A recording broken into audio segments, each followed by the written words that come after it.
Good evening, everyone. We're going to go ahead and call the meeting to order at this time. Please turn all cell phones and electronic devices to off or vibrate. Mr. Bob McDaniel, please lead us in our prayer and pledge this evening, sir.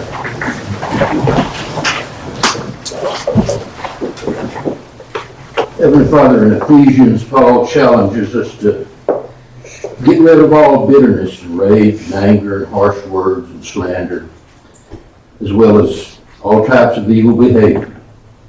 Instead, be kind to each other, tender-hearted, forgiving one another, just as God through Christ has forgiven you. So words matter, Heavenly Father. Actions matter, Heavenly Father. They can build up or they can tear down. Give us wisdom, give us peace as we go through the city business tonight and all the days ahead of us. In Christ's name we pray that you'll continue to bless our little town of Ballinger. Amen. Amen. I pledge allegiance to the flag of the United States of America and to the republic for which it stands, one nation, under God, indivisible, with liberty and justice for all.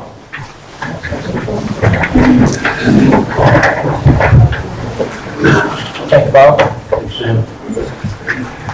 All right, consider approval of the minutes of the October 21st, 2019 meeting. Has everybody had time to review?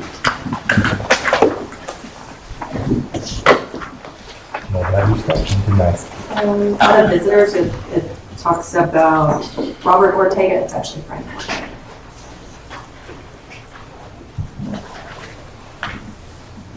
I don't know what page it is, but after the holiday dates, the formatting comes off where there is overlapped, words overlap each other, which makes it hard to read some of them.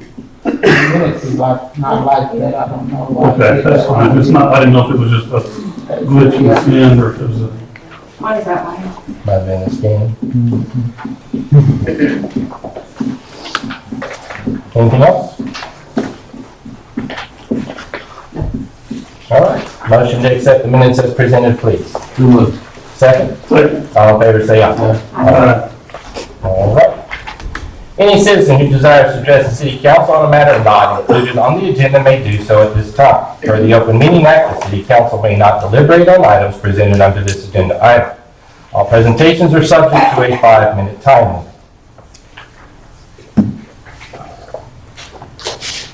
limit. Miss Main. I know I just make your day.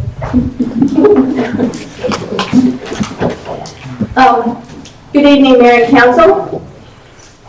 First of all, on my list is about a new business here in town. Jonathan is the owner and operator, manager of the Last Chapter Antiques and the TLC Pumpkin Patch. He came to City Hall and was rudely told that he was not in city limits. But then the fire department of Ballinger went out to check the haunted house for safety, and it passed well. And they told him he was definitely in the city limits of Ballinger.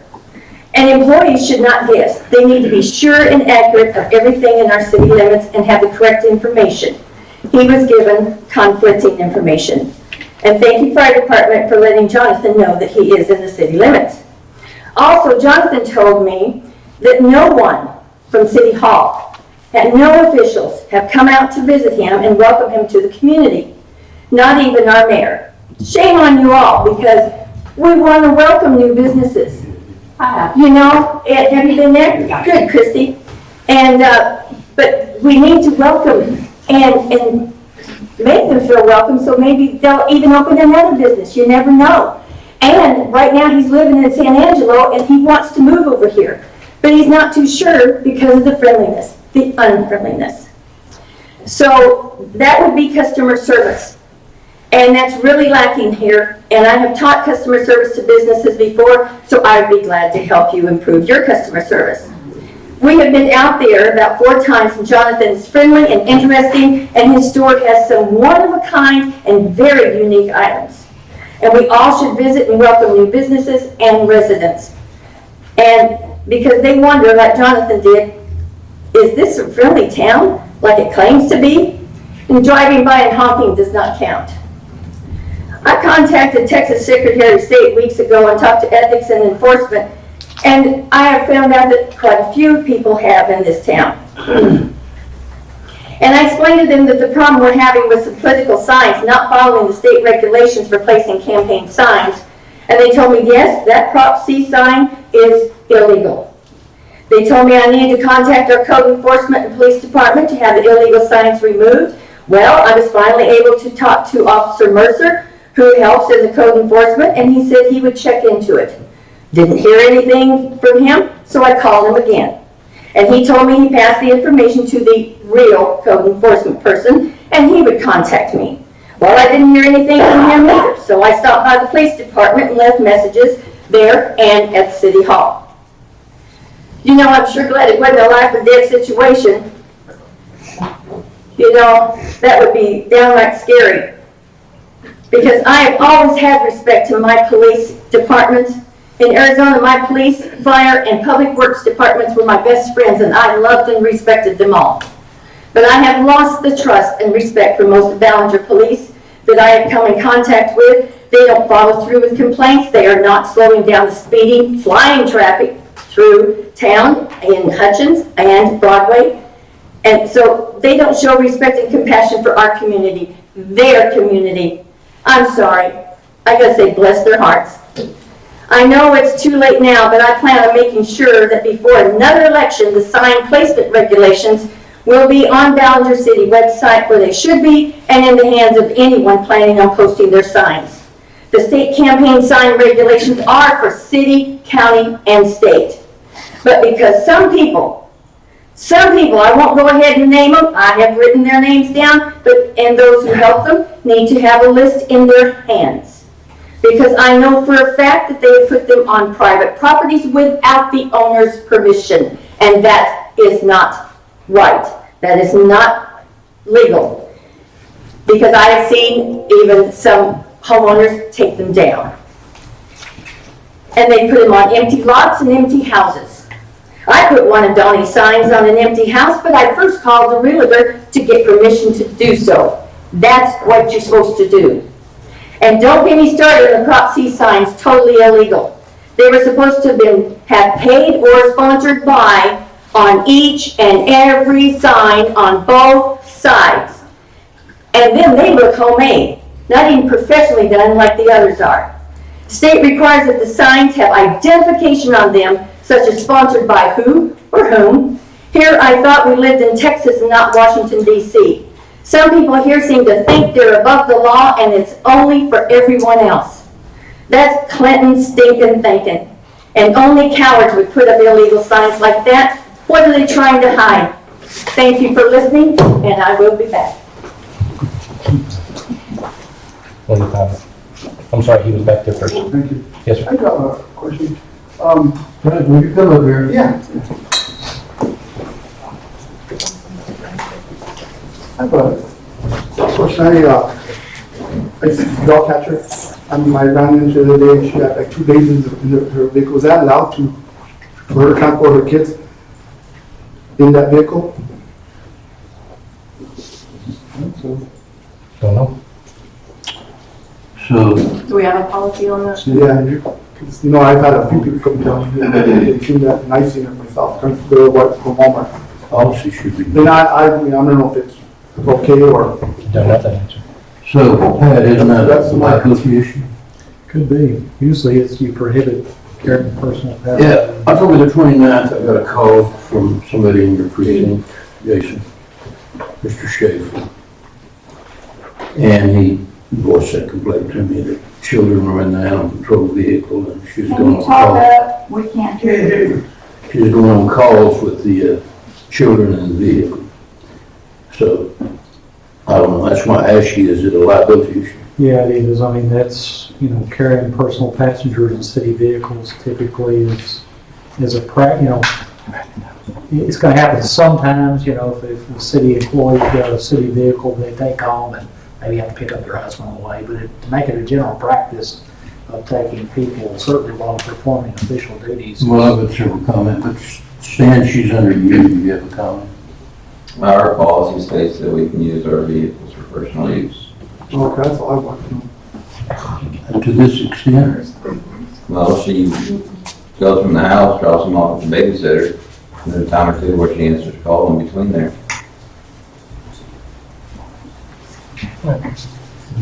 is babysitting done in the police department? Is babysitting done at the police Now, does department? anybody care for the children in the police department? We've had them in the station before. Okay. Anyway, Sam, I've just had numerous complaints about that. Complaints or concerns. I asked him to write it down. Huh? I asked him to write it down. Okay. Ms. Hoffman?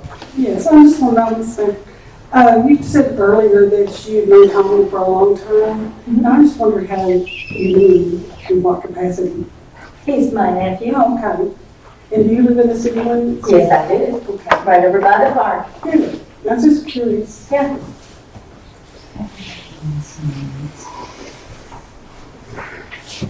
Sorry, hold on, I'm sorry, sir. Somebody's behind you. I apologize. Yes, sir. Couple of things right quick. The signs were professionally made from the same sign company that makes other signs. So you're admitting that you made the signs, No, I didn't make that them. you have to make?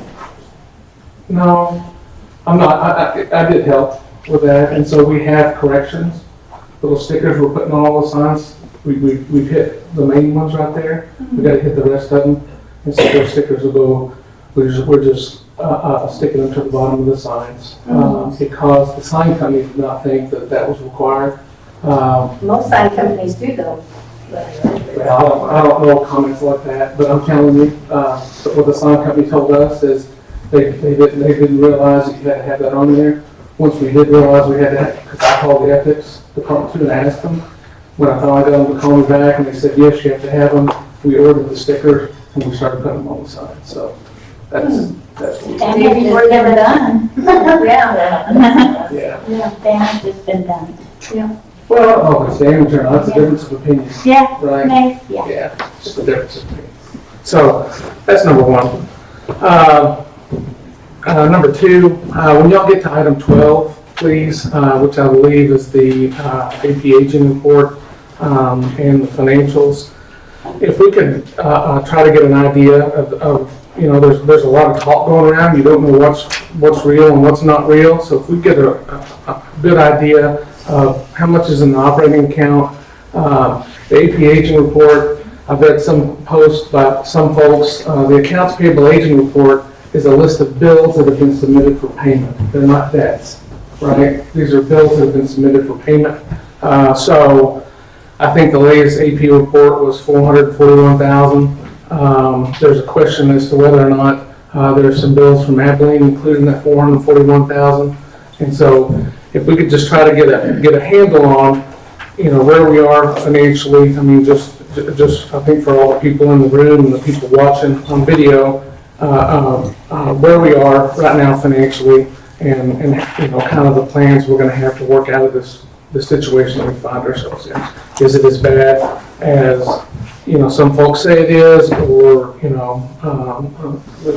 just where are we? So this is a request I have on.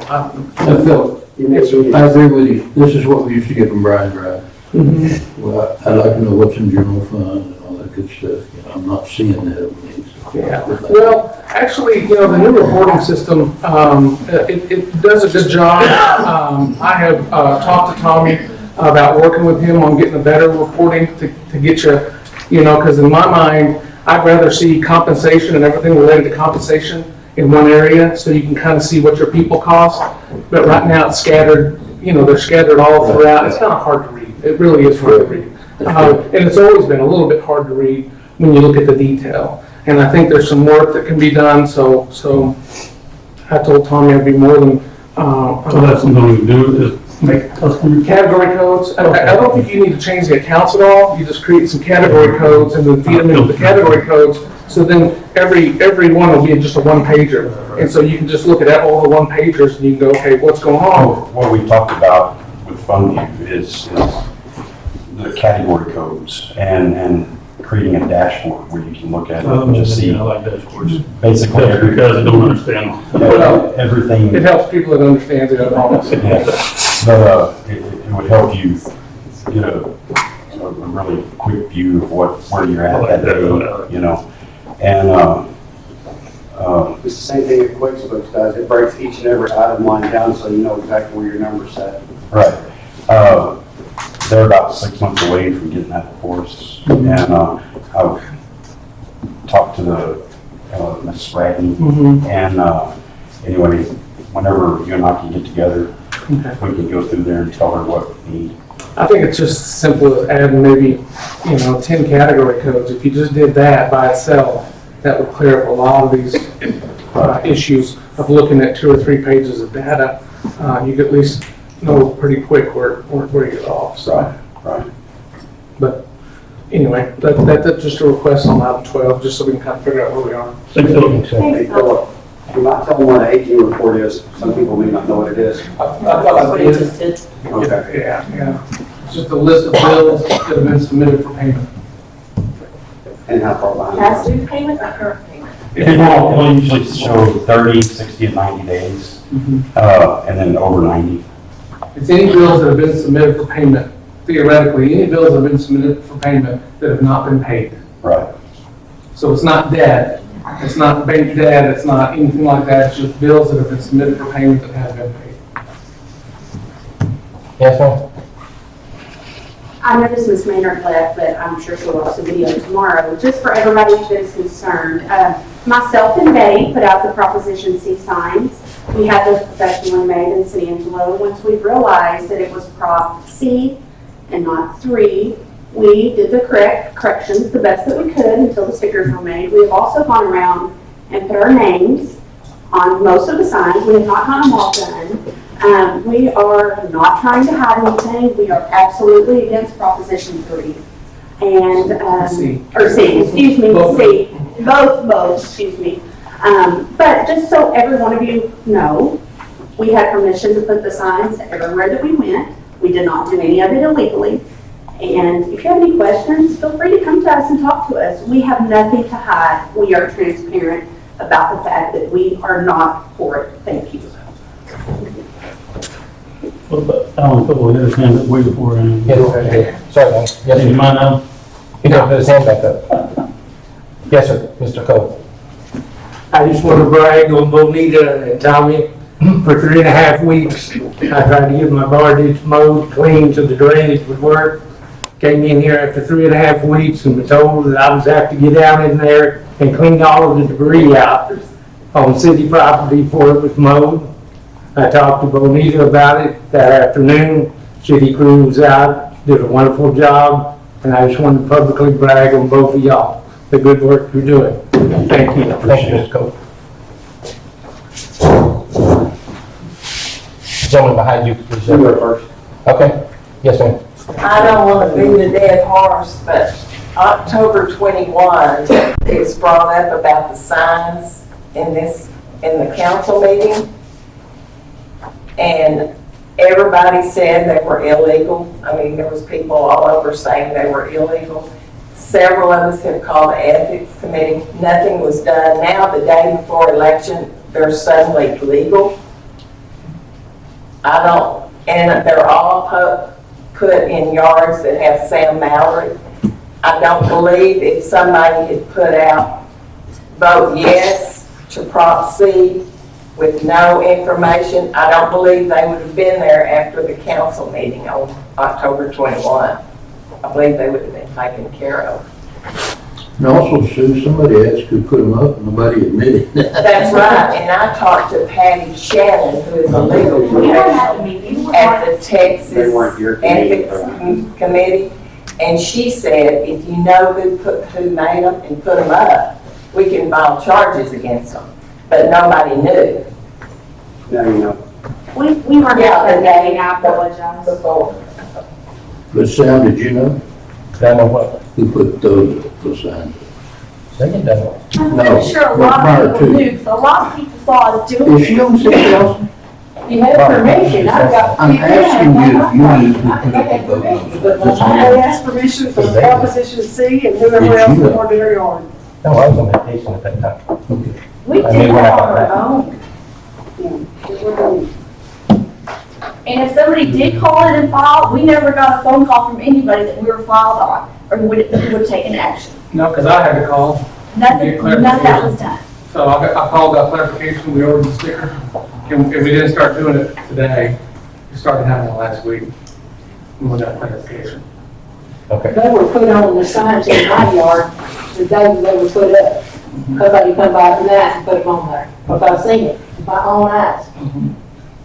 And are you really saying that you didn't know who it was? Y'all knew who it was. Y'all saw. You know, yeah, We were all over with that, and everybody saw it. everybody. All right. Mr. Donnie? First things first, Well, I didn't see because I was confused. All right, we're moving on now. as small businesses in Ballinger, we bring in a lot of money, okay? Some of us may only bring in $50,000 revenue, some people bring less. My business brought in $1.1 million worth of revenue the year before last, and $1.1 million year before that. Ballinger gets 1.5% of our revenue, correct, off of state taxes? Give or take, that's about $15,000 to $20,000 a year the state gets from us. I believe that I have an opinion and a voice, and when people tell me on Facebook to shut my mouth, I'm just going to get louder. And if you think telling me to shut up on Facebook is going to make me get quieter, you're damn sure wrong. I have an opinion. I'm a very nice person. I give money to so many different organizations. I don't post it all over Facebook, but I give money to a whole lot of people, but I give more than my maximum amount of charitable contributions to not only cities, state, children, 4-H, FFA, football, tag football, animal shelters, police departments, fire departments. I've helped people on the side of the road. I help put fires out. Matter of fact, where's the fire chief who told me to get off, not you, the guy that runs he told me to get off the highway. But I was there helping out. That's what we do. Don't tell me to shut my mouth on Facebook. If you want to tell me to shut my mouth, come to my office, sit down, drink a cup of coffee, and we'll be nice about it. Okay? If you got a problem with me, come talk to me. All right? Next thing, my wife gets called at 3 o'clock in the morning. She goes and takes care of a skunk bite, or a cat bite, a dog bite, a dead person in the house with dogs roaming around. If I'm at work and I'm still on service calls till 10, 11, 1 o'clock in the morning in the summertime, Jeff will know I get home at 5, 3, 4 o'clock in the morning sometimes. There's nobody to watch our children at 3 or 4 o'clock in the morning if I'm home. Get mad at my wife because sometimes she takes the twins out in the vehicle with her. Either that, or she has to wait till the next day to respond to it. But when the police department calls her and says, hey, we're taking someone to jail in handcuffs, they're getting a free ride to jail, their dog is in the vehicle, come get the dog. What's she supposed to say? Sorry, I couldn't help you out, I got twins at the house? Get mad at my wife for doing her job? I think not. I have an opinion, and I have a right to voice it. Okay? Y'all may get mad at me. I may say something that might tick you guys off. But we have an opinion. We have a lot of money going into this city that we're paying into. And whenever people voice their opinion to me, I'm going, hey, look, I retired, but yeah, they told me that my retirement hasn't been paid since August. What's going on with that? I don't know. And if you look at the paper, I think it's what, $65,000 behind. They pay into it. It's not getting paid. I mean, unless I'm misunderstanding paperwork, and I may be wrong. I don't know what's going on, but people tell me about it. I hear things. I have an opinion. I have a thought. I can ask questions. I ask questions, and I'm told, come to city council meeting, voice your opinion. I do. I come and listen. Y'all try to explain it to us. But tell me to shut up on Facebook, come to my face and tell me, let's sit down and drink a coffee and talk about it like human beings. There's a lot of things going on in this city that ain't right. There's things that they're working to fix. I understand that you are doing the best you can. You're trying. We applaud you for that. But whenever we bring up true numbers and we're like, hey, something ain't right. Somebody needs to voice their opinion on these numbers don't look right. Somebody needs to say something. If y'all don't like what's being said, don't let the person to your left or right sway your vote. If you don't like it, you don't like it, vote against it or vote for it, whatever the case may be. Don't let the person next to you tell you, no, your mind is wrong, because that's what you're here for. I love this town. I don't want to have to leave it if I have to, but I love this town. I moved here for a reason. Do you want to address that, Tommy, the retirement stuff? Yeah, Tell them how it's well, done. that came up, there was let's see, we hadn't made the payment for, I believe it was October this came up. I think the September payment needed to be made, but on the retirement, we typically make a payment after the it comes out of the salaries. That's what I'm trying to say.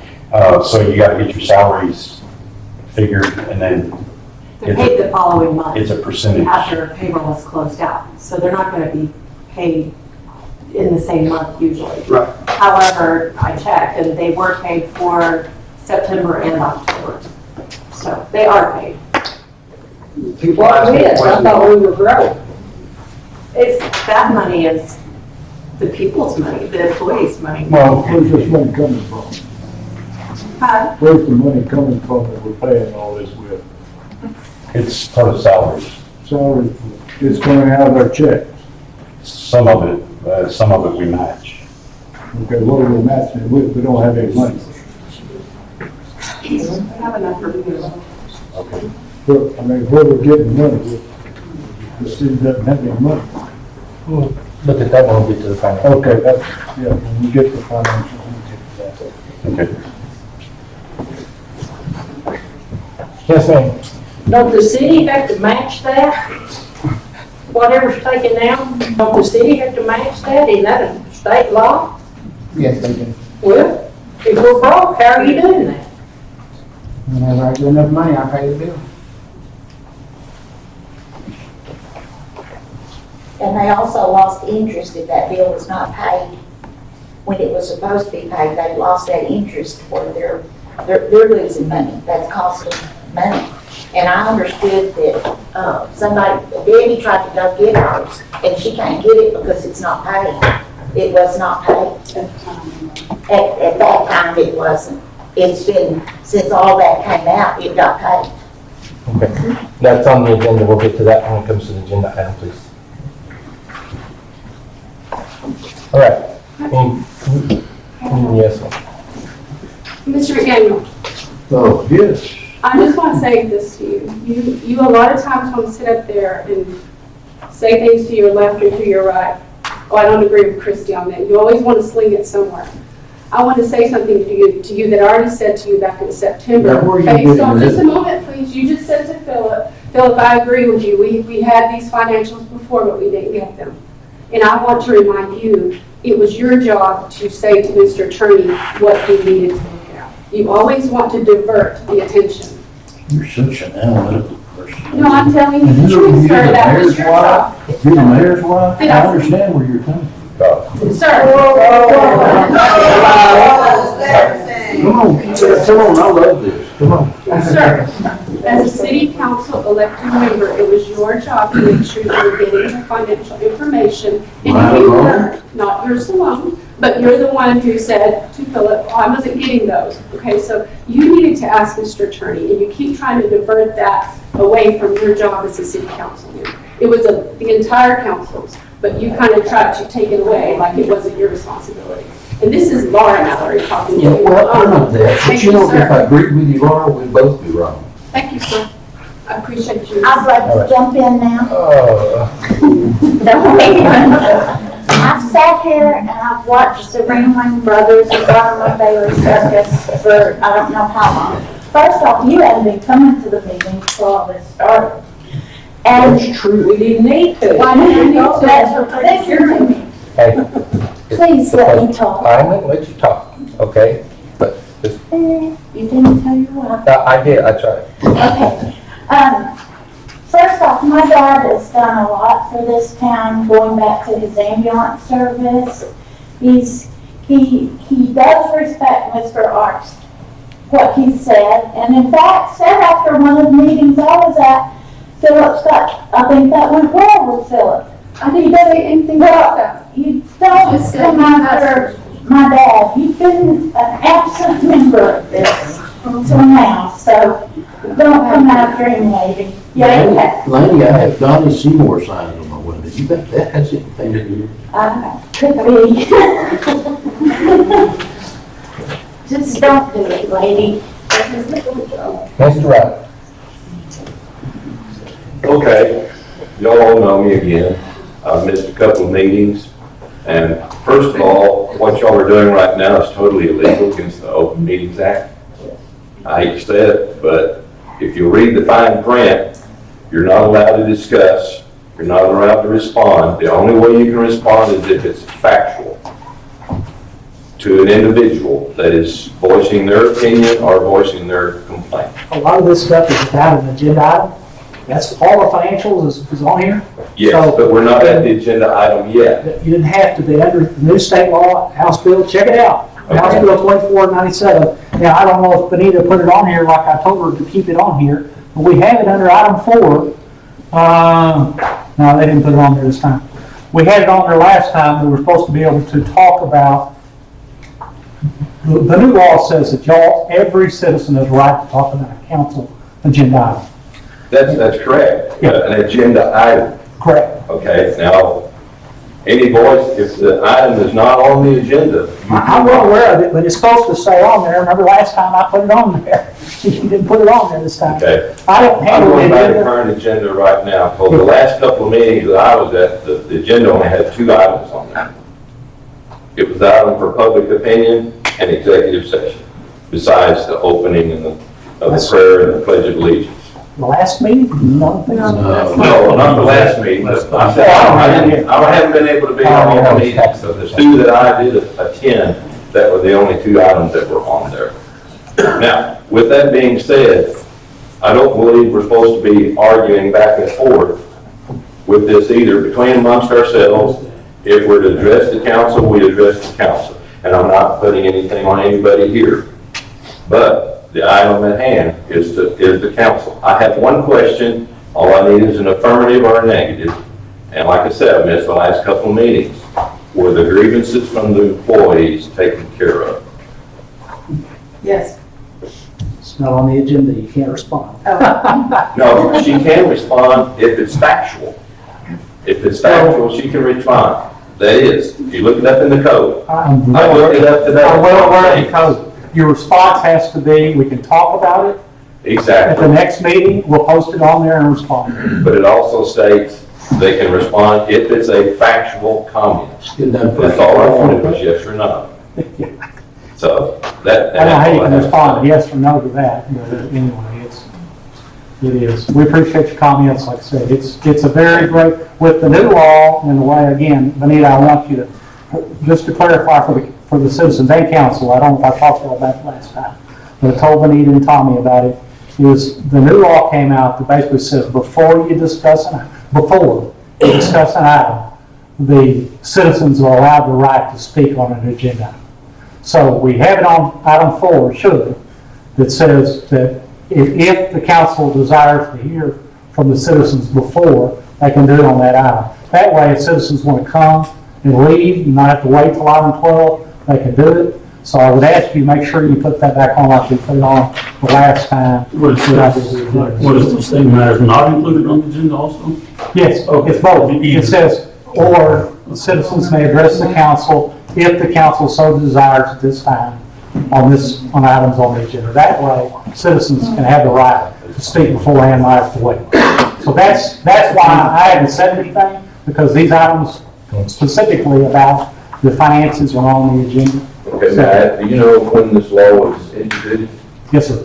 When was it? The last legislative session, effective September 1. Of 2019? Yes, sir. Okay.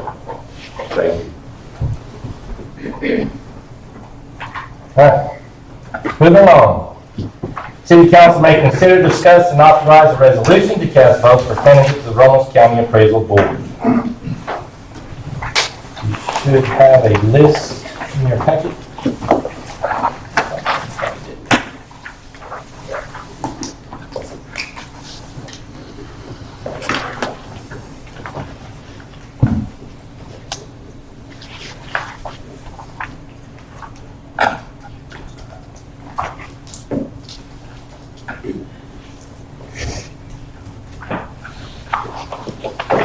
Everybody's got quiet.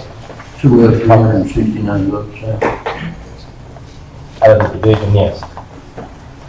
City of Ballinger has 369 votes that we will cast, I guess, when we take this is our vote, and these are the nominated people to go on the next. Next one. Yes, the next board. So you could do 369 for one candidate if you want to, or all spread it out however you want to do it. Individually, Yep. So if you wanted really somebody on there from the list, 369. you could do all 369. If you wanted to spread them out from your candidates, you can do that.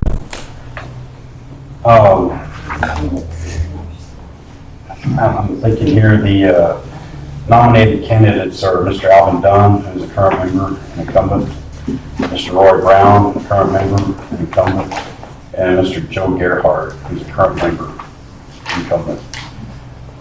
We've got Mr. Robert Gibson, Mr. Greg Sweatner, Mr. Doug Wheat, Ms. Karen Thorpe, Mr. Bill Hancock, Mr. Jeff Smith, Mr. Carl Williams, and Mr. Jason Gore, also as candidates. And there's a Mr. Johnny Bob Pritchard, and I guess he is the ARB chairman outgoing. So these are your candidates. You got 12 candidates. And we can cast our votes, all 369, or I guess split them up if we feel the need. Any ideas? Which ones did we nominate? Didn't we do Bill Hancock, Jeff Smith, Jason? And Carl Williams. So 4. Was Jason, did we nominate you? Both of me and I Lou. did. He didn't, I didn't know I could.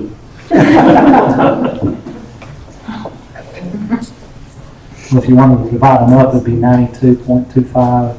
So you'd have to probably round that up and down if you wanted to do an equal.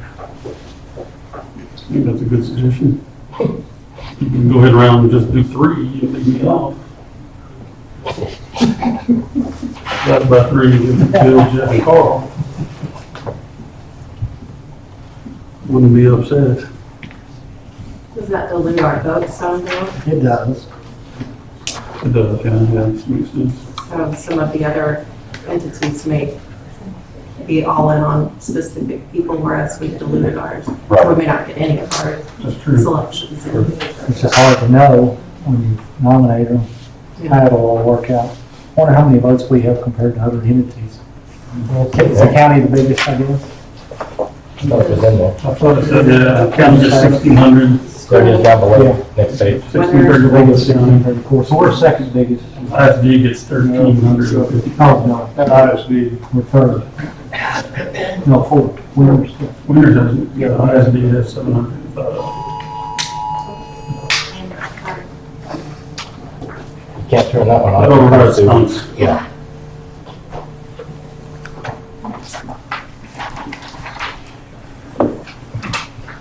Well,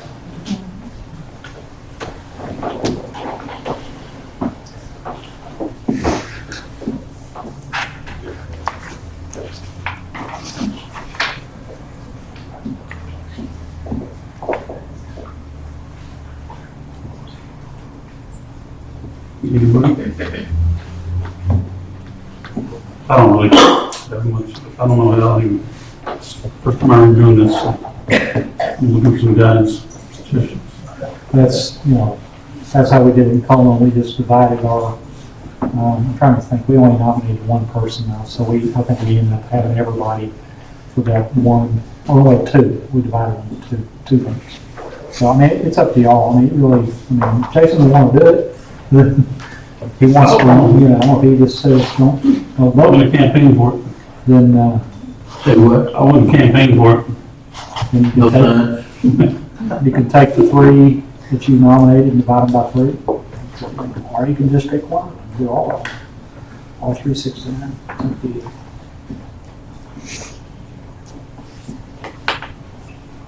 Jeff and Carl still here, we could poll them and see if they still want to be on the list. If they don't, throw the bill because they didn't show up. On a scale of 1 to 5, it's council decision as far as the ones that you select and the ones that are in there. I don't have a problem dividing equally between the 3 of those and personally, or put it all in one. 3. Well, if you leave me off, you can divide it equally amongst 3 that are left. You want to be left up? Be okay. Okay. I'm willing to do that. So what three you don't know? Well, the ones we nominated. And, Bill, Jeff, Bill, Carl. I mean, I'd say I don't have a real strong, I know Bill has voiced that he would like to do it. yeah, I yes. don't know how strongly Jeff or Carl feel about it. I'm willing to go with time divided. I like that. What is that number, Jay? Pat was doing the math. Or 123.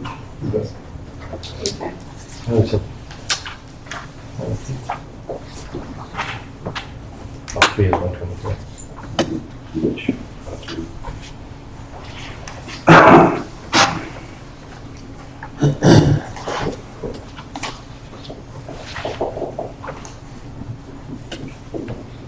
Good. Motion. So Hancock, Smith, and Williams. I'll make the motion to divide our votes amongst the three that Bob mentioned. I second that. In favor? Aye. Aye.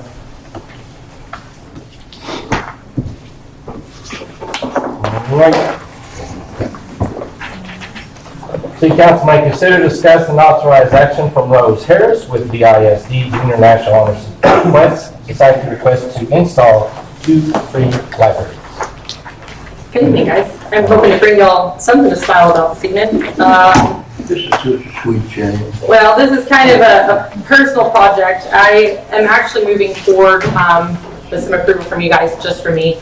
I am, for those of you that don't know me, I'm Rose Harris. I work at the junior high. I'm the National Junior Honor Society advisor there. I also graduated from Ballinger High School and had Margaret Reeder and Dick Reeder, both as teachers, and wanted to do something after she passed away just to kind of memorialize what she's done for me personally and for a lot of people in this community.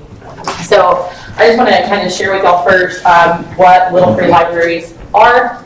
It's a nonprofit organization. Sorry, I shot like 4 copies. It's a nonprofit organization that kind of sets up libraries in communities.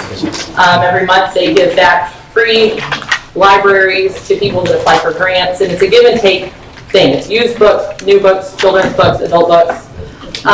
If you've been in other surrounding communities, there's over 92,000 of them worldwide. They're registered on a national database through the organization, and it helps perpetuate libraries for other organizations as well. I'm fundraising personally, and it will cost you nothing. I will install them. They come fully assembled. And the 2 that I have approval from the school district to put in, I'm putting one in at the elementary. The junior high, we're actually, that's one that my students are kind of taking on. They're painting and fixing up an old recycled newspaper stand that will go inside. The reason I'm here looking for some approval from you guys is I'm hoping to install one at the park and one downtown in the Pioneer Plaza. Here's some pictures of some locations and also the libraries themselves. This additional page, the top library is the one that I'm installing at the elementary, and the one I'm looking to install at the park. The bottom library is the one that's looking to be installed there at that Pioneer Pavilion. It's a little bit smaller model. They're both weatherproof, like 30-year warranties. Like I said, all the funding for them is being done through a personal GoFundMe account that's done in their honor. I've actually already purchased the first one, and we're almost at funding for the second one. So, those are just proposed locations. The location there at the park would be kind of flush with the entrance. I showed a further away view between that left-hand end of that wooden fencing and the tree trunk. There is a flush area to where it wouldn't be a hazard if it's placed kind of right in between here. And that's that red one. It would be kind of placed here. So it would sit flush. There's kind of already that railing there around the park location. I've seen it in other places, like in San Angelo, a couple parks, and they're wooden and they take, annual upkeep. Again, the nice part about these is this metal construction just doesn't have the upkeep required. They're self-perpetuating. Along with the purchase of $100 of books, my Honor Society students are doing book drives in the coming months to continue to fill the books over the next 2 years. I'm the designated steward through the organization with the purchase of these, so it would be my responsibility for maintaining them and checking on them and that sort of thing. So I'm just looking for permission to put them in. The one at the Pioneer Plaza, again, just looking down there, and I was just kind of walking around with my own personal thoughts. The spot between the trees is just really a nice spot. It can go closer even to that bench and trash can kind of spot if it needs to, first thought, second thought. It's a highly trafficked, kind of area during certain times of the year. I know that, when we go down for the Saturdays and farmers markets with my own children, the boys love the fountain. We always end up over there kind of hanging out. It's pretty. And I just thought it'd be a nice addition. Publicly, at the park, it's easy access for our community members, but this is kind of a public location. They have a memorial plaque on there that it's, dedicated in the name of Dick and Margaret Reeder. And that's kind of it. I got one of our little signs that actually go on the T-post. You can see it in the picture. Kind of gives you an idea. It's small. This is the first of my shipment. They come in piece by piece. So that's it. That's a great idea. Thank you. Thank you. They're really neat. Even Bront Elementary has one, and I throw old books in my husband's car every time he takes the boys to Bront to go play. Take a book, leave a book. And like I said, it's neat because it's adult books too. So. May I respond with a minute? Margot was my classmate. Okay. And so this is a good tribute. She would be very pleased. I know that she would. A tribute for her. Thank you. When her son, I went to her funeral the other weekend and just kind of presented to him what I was doing and told him about it. And he said, would you like some books because her library is really full? I said, I don't know, I might have trouble giving some of those away. But yeah, very special person. And my mom is a teacher. And I have teachers in my families, but I don't know that I'd be a reading teacher if it wasn't for her. So she definitely inspired a lot in me personally. And after seeing that outpouring on Facebook in the days afterwards, I was just like, okay, we got to do something. So this is just my own little thing that I think, yeah, she would have been tickled. You said you had a GoFundMe page, but I personally haven't seen it advertised. I'm only friends. I'm just on Facebook. So whoever I'm connected with through Facebook, if I'm not connected with you. Tag me. Yeah, and I did put it, there's a gone but not forgotten page that I linked it into, and I looked for some, I just don't have, if I have permission to put it on a city page or something, that's great. It'll cap out, and I will close the account once I get the 3 paid for, because like I said, my kiddos are super excited to do the funding for books. We normally do kind of some outside fundraising that goes outside our community, and this year their focus is to keep the funding here in our community. So it's their service project that they're taking on over the next couple months. So. Any other questions, comments? I guess we'd be able to help them set the poles and the structures and whatnot. I'll make a motion to approve the project. All in favor, say aye. I'm good with it, Rose. The only thing that I have concern is by the playground, as far as I was telling Tommy, is well-lit areas a little bit more so. Some of these might be a little dark back here, move them up closer to some of the lights. What we might do more is visibility. get together and see. Perfect. If this is exactly where it needs to go. Right. And that's absolutely perfect. Like I said, and I didn't even think about, nighttime. There are some, installations where you can put in a little nightlight inside, but as far as like being lit at night, Right. I would love any support that y'all would want to give on that. So Being lit at night is less than. yeah. Oh yeah, absolutely. We got some ideas where it might actually be accessible better.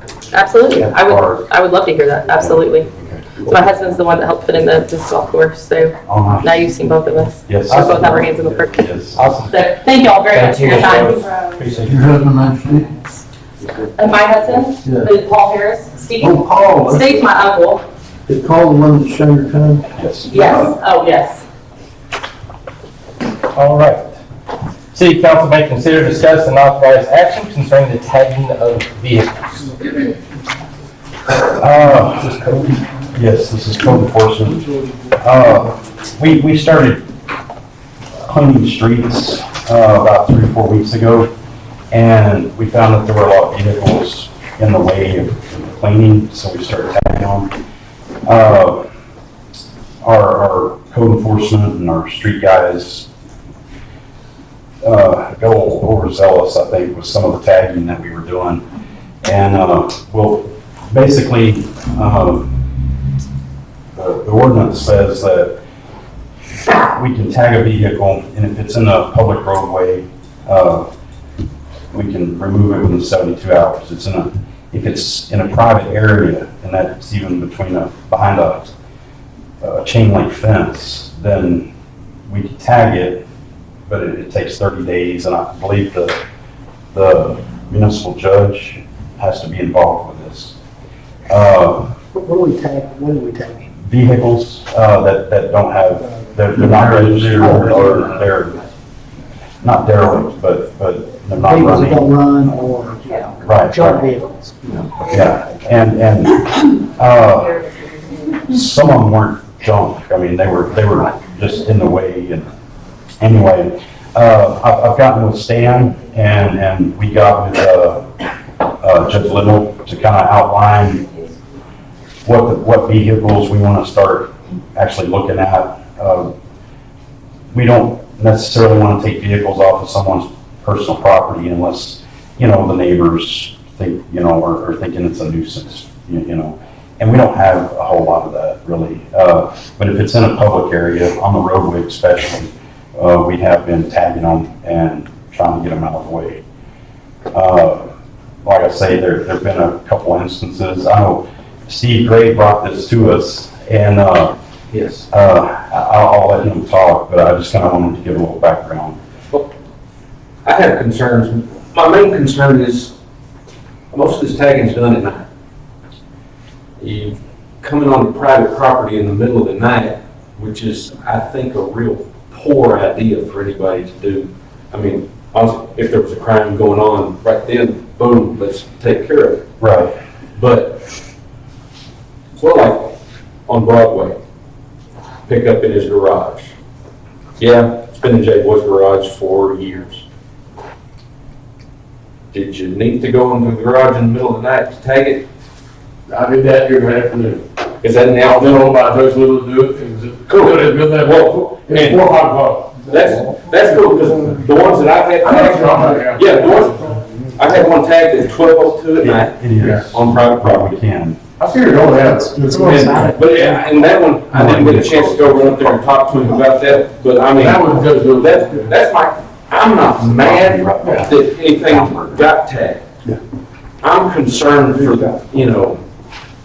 personal safety of anybody involved, because, yeah, we've been having problems. I saw it posted on Facebook. Suzanne put up there, make sure to lock your cars. Somebody's breaking into cars. If you come up in the middle of the night, 12:02 in my driveway, He might proceed as. that's a little suspect. Okay? I mean, I think that's a bad idea. Well, and we totally understand and Yes. hear you. And that's my main concern. Like I said, I'm not mad because anything got tagged. Yeah. I'm concerned about the way it's been going on. We understand. And I've been working with Stan, our current code enforcement officer. And another concern I had with you, I tried several times to talk to code enforcement, and nobody will talk to me. And I've I've emailed all the city council members about it and such, because I want to know what to do. Right. What do you want from me to rectify the situation that I've got? Right. And until talking to you the other day, I still don't have any rectifying of anything going on. Right. Which, Friday. And that's 3 weeks, 2 or 3 weeks. But I've been actively trying to. So what I'd like to see is some kind of protocol set up so that, an average citizen can say, hey, I have this problem. What do I need to do to fix it? And maybe before we go out and shotgun red tags everywhere, this alert system that we pay quite a bit for, why don't we use it to say, hey, we're fixing to start doing this. If you got something, take care of it. Right. That would help a lot more than taking out the trash and going, well, dang. One of the things we did in Brownwood, Tommy, you might consider it, is we used to have a code enforcement officer go talk to the newspaper and basically say, here's the things we're we've worked with council and city manager, that's what we'll be focusing on, junk vehicles, things like that. That way, people will Yeah, know. put it out there ahead of time before you just go around and see red dots all over town. That's, if you're seeking compliance, that's the best way to give them as much education, and that, it worked for us some, to a certain extent. Obviously, not everybody I complies. have a problem with police going on private property. And Article 3, Section 21, page 377 of the code, any peace officer, code enforcement officer, or other salaried full-time city employee authorized to enforce this ordinance may enter the public areas of any building or premises not a private residence or dwelling structure or completely enclosed structure on private property. We shouldn't go in anybody's house, well, No, I'm just saying on their private property. No, you're entitled to go in their yard or something like that to post it, but you can't, I would not I'm not go in talking a about structure. I would not go in a structure of any kind. I think usually what you do is if it's an issue, if somebody's, got, storing like tremendous amount of debris in their house, hoarder, and you get a complaint, neighbor calls and says, smells or something like that, is you go ask them, can we come in? If they say no, then at the end of the day, you go get a search warrant from the judge and you're allowed to enter. There's a vehicle on Broadway up there pulled into a garage and has a tag on it on private property. I wouldn't be doing that. That's what I thought. Well, if it's an enclosed area, you shouldn't. A do that. defense to a junk vehicle is if you have it in an enclosure. Okay, but if it's under a Carport, now, we told people if you want to put up, wood around the carport to cover up that eyesore, then that would be okay. Or even a car cover. Yeah. A fitted car cover. That's probably not, doesn't fit state law, but if you want to work with them like that, then that's better than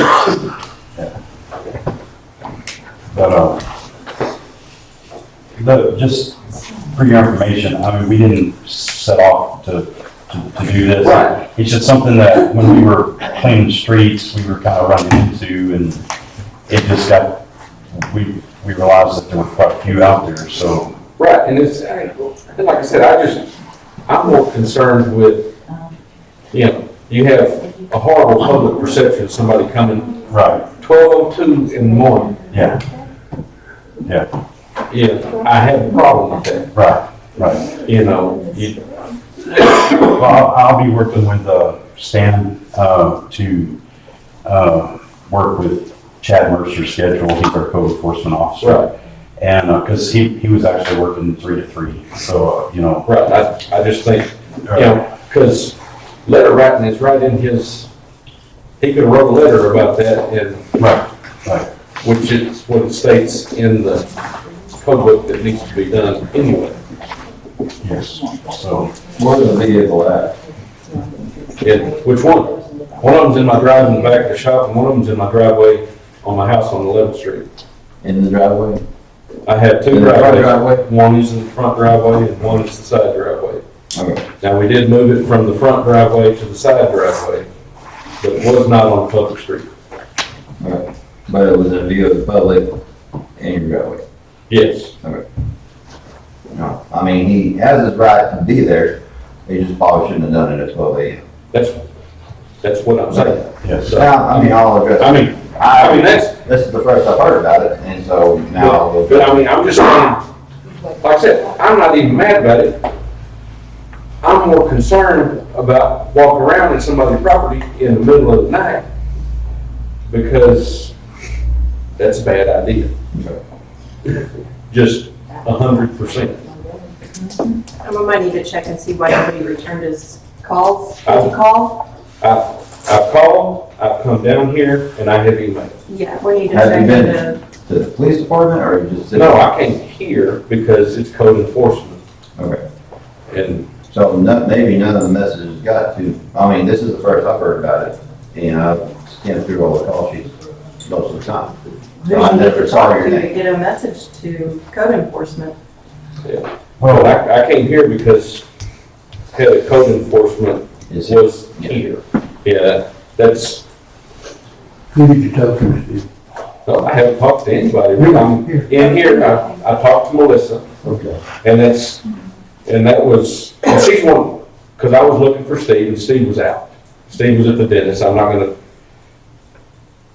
not calling him. When you want his number? No, I don't. I'm not calling him while he's at the dentist getting an extraction done. That's just, he doesn't want to talk to me, and I don't want to talk to anybody doing it. I mean, just, but, and then email and stuff after that, but still, I mean, nothing. And that was my biggest problem, is if I'm having this problem, anybody else could be having the same problem. Right, and after we talked on Friday, we have more of a plan on how to address it. And that's one of the reasons I want to talk here, so it's public now. Right. So anybody can say, oh, well, they were talking about that. I'm gonna go look and see what these guys say. Right. Good deal. Moving on. City council may consider, discuss, and authorize action to approve the service agreement with William Bill Drake for water treatment plant operations.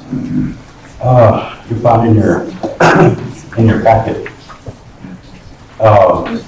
we have hired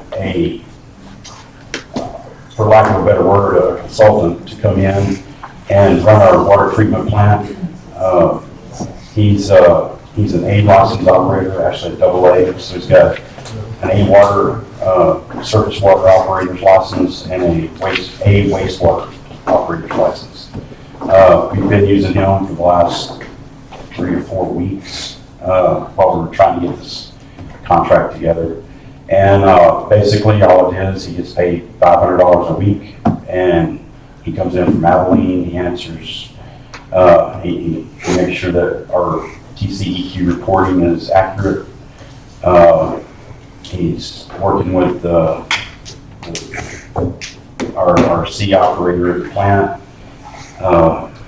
making sure our chemicals are straight and doing whatever we need to do, making sure the plant's in good operating order.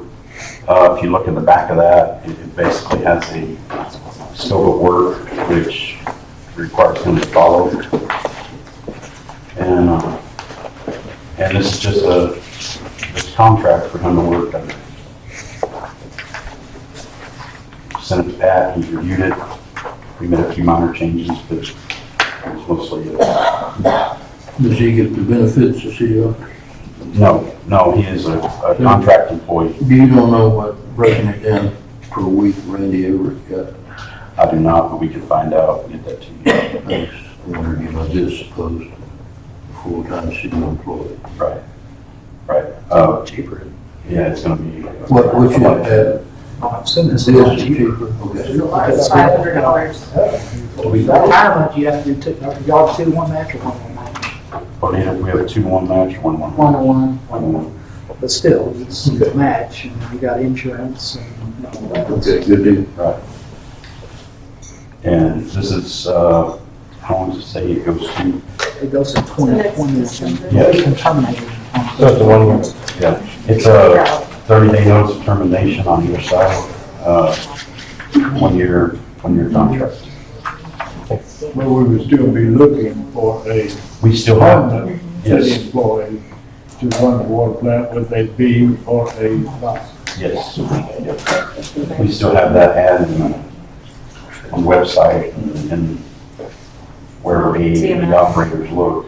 Yeah, TML. And so. There's been a gentleman calling up here for the last couple of weeks, I think his name is E.R. Roberts. Who Yes. does it. I didn't know if he had spoken to him or. Yes, yeah, I got to talk to Mr. Roberts. Okay. Yeah, he's up in Fort Worth. He was in Junction, Plano, somewhere else. Yeah, he just sent me his CD. So, thank you. Been a lot of places. Mm-hmm. Yeah. All right, any other questions about the contract? If something happens in the middle of the night, is he gonna charge any extra for this, or is it $500 a week, It's $500 a week. straight across?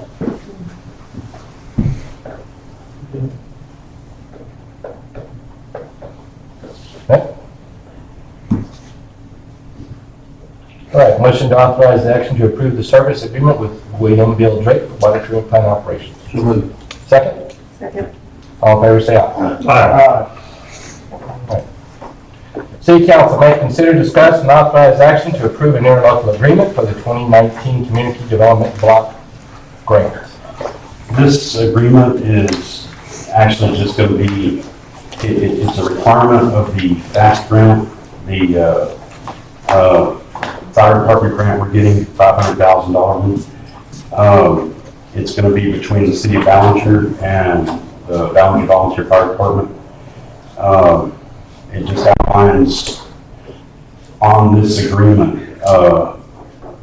who has responsibility for different things. Let me move this. Yeah. And basically what it says is the city's going to purchase these vehicles using state of Texas procurement laws, and when it gets here, it'll be in the ownership of the city of Ballinger and Volunteer Fire Department. We use the equipment, and that it's not going to go, our obligation is no more than $5,000 as far as the city of Ballinger. The grant's going to cover the rest of the cost. And yes, Robert. Maybe you mentioned about 5,000 already being. Yeah, I was fixing to say, recently we sent a vehicle. It was the old ladder truck that we had a lot of problems with. We sent it down to Llano to auction, and we got $5,000 out of it, which was incredible. We didn't know it was going to bring that much. So I think the fire department is very pleased, and I know we were. So that's what we're going to use for the payment towards our responsibility. We had the sub-parties to Ballinger Fire Department. Should be Ballinger Volunteer Fire Department. Robert, Yes. should that be Ballinger Volunteer Fire Department or just Ballinger Fire Department? Ballinger Volunteer Fire Department. Okay, I thought we had that on there. Anything else would come out of the Ballinger Fire Department budget if available. Yeah, it wasn't talking about, it was just talking about the agreement should be Ballinger Volunteer Fire Department. Right. We'll add that to the header. Robert's looked over it at Link, our contract administrator has looked over it, Pat's looked over it. Yeah, Chief looked over it, I looked over it. It's good to go.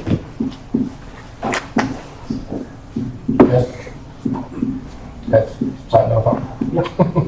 Yeah. Any questions on it? All my nods? I think Donnie had one. Robert and I was talking a while ago, my father, Julie's dad, owns a tire shop in Granger. He's gonna give me some sizes of tires for the fire department. He has used tires there, so we're gonna go down and get them, and he's giving them to the city of Ballinger for free. So once they give the size of the tires, we get everything squared away, he's gonna give us the size of tires that he has, we're bringing them back. But he also wanted, and I meant to mention this earlier, I forgot, but he said sometimes the ADT, the American Tire Place in San Angelo, they do have resources for grants for tires. You go there and talk to them, he said they do have some outlets that if y'all apply for grants through there, sometimes they can have you get tires at or no cost for the fire departments and the police departments. But as soon as I know what size tires you need, we're taking a 20-foot trailer to Granger, we're gonna get them, come back, so y'all have some extra tires for your fire trucks. Thank you. You're welcome. Any other questions concerning the grant? Interlocal agreement for this grant between the City of Ballinger and the Volunteer Fire Department. All right, we just had that one correction to make as far as changing it to volunteer, correct? That's correct. Yes. All right, motion to approve the interlocal agreement for the 2019 Community Development Block Grant, interlocal agreement with modifications. Second? Second. All in favor, say aye. Thank you. Okay. All right, City Council may consider, discuss, and authorize action to remove from the table and consider approval of dispatching contract with Runnels County. Here a while back, we looked at this thing twice, the dispatching agreement with the city of Ballinger and Runnels County for dispatching services. We've gone back to them again one last time, and we were told they were going to be unable to make any changes.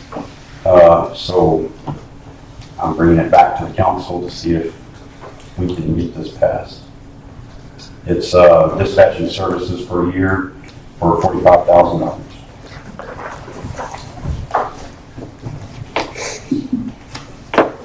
You still I still want to get behind anything that's possible. It's not hard to do like ball. Yes, sir. I know what you guys are thinking on this, Jason. I think that the dispatching agreement is a lot more on the PD side than it is the FD side. And I know that this is an agreement with the county for dispatching. If y'all would be willing to, then when it comes back up time to go back to a fire suppression agreement with the county, we can address the shortcomings at that time possible. Well, I know the county, the judge especially, knows that, or he feels strongly that they should give more money to the fire departments all in the county. And so. If they call 911, they're gonna have to dispatch whether we have an agreement or not. So, I don't know that that's really gonna change anything, but it's gonna change a lot of things for the PD side of things more than us. So, if it's okay with y'all, just to maybe drop back and punt it, and then when they send us a fire agreement next year, we can maybe discuss it then on what their offer is at that time. As a different agreement that 100% affects the fire department. Have to agree. Yeah, we have two agreements with them, and this dispatching one really affects way more of the PD side of things than it does the FD.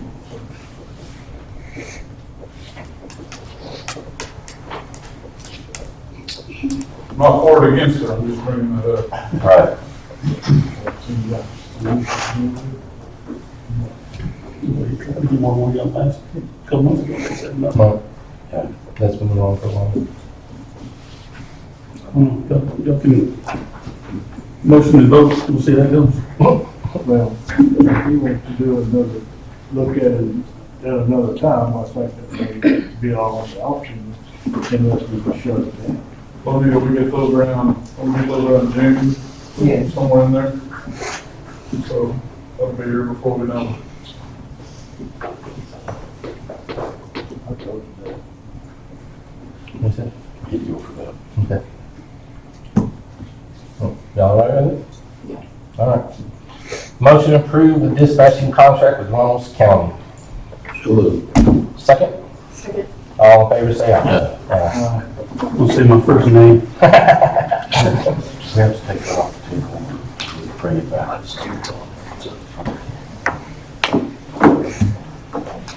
All right, city council may consider, discuss, and authorize action to approve service contract with Justin Amaro as the K-9 officer. We are going to motion to table this. Chief has asked for more time to modify the contract with new information they're receiving from the K-9 company. So, motion to table the action to approve service contract with Justin Amaro as the K-9 officer. I make that motion. Second? Second. All in favor, say aye. Thank you. All right, city council may consider, discuss, and authorize action to review the November 2019 financial statement and aging report, please. I guess I was the one that asked if this be on the agenda, so I'll start it out.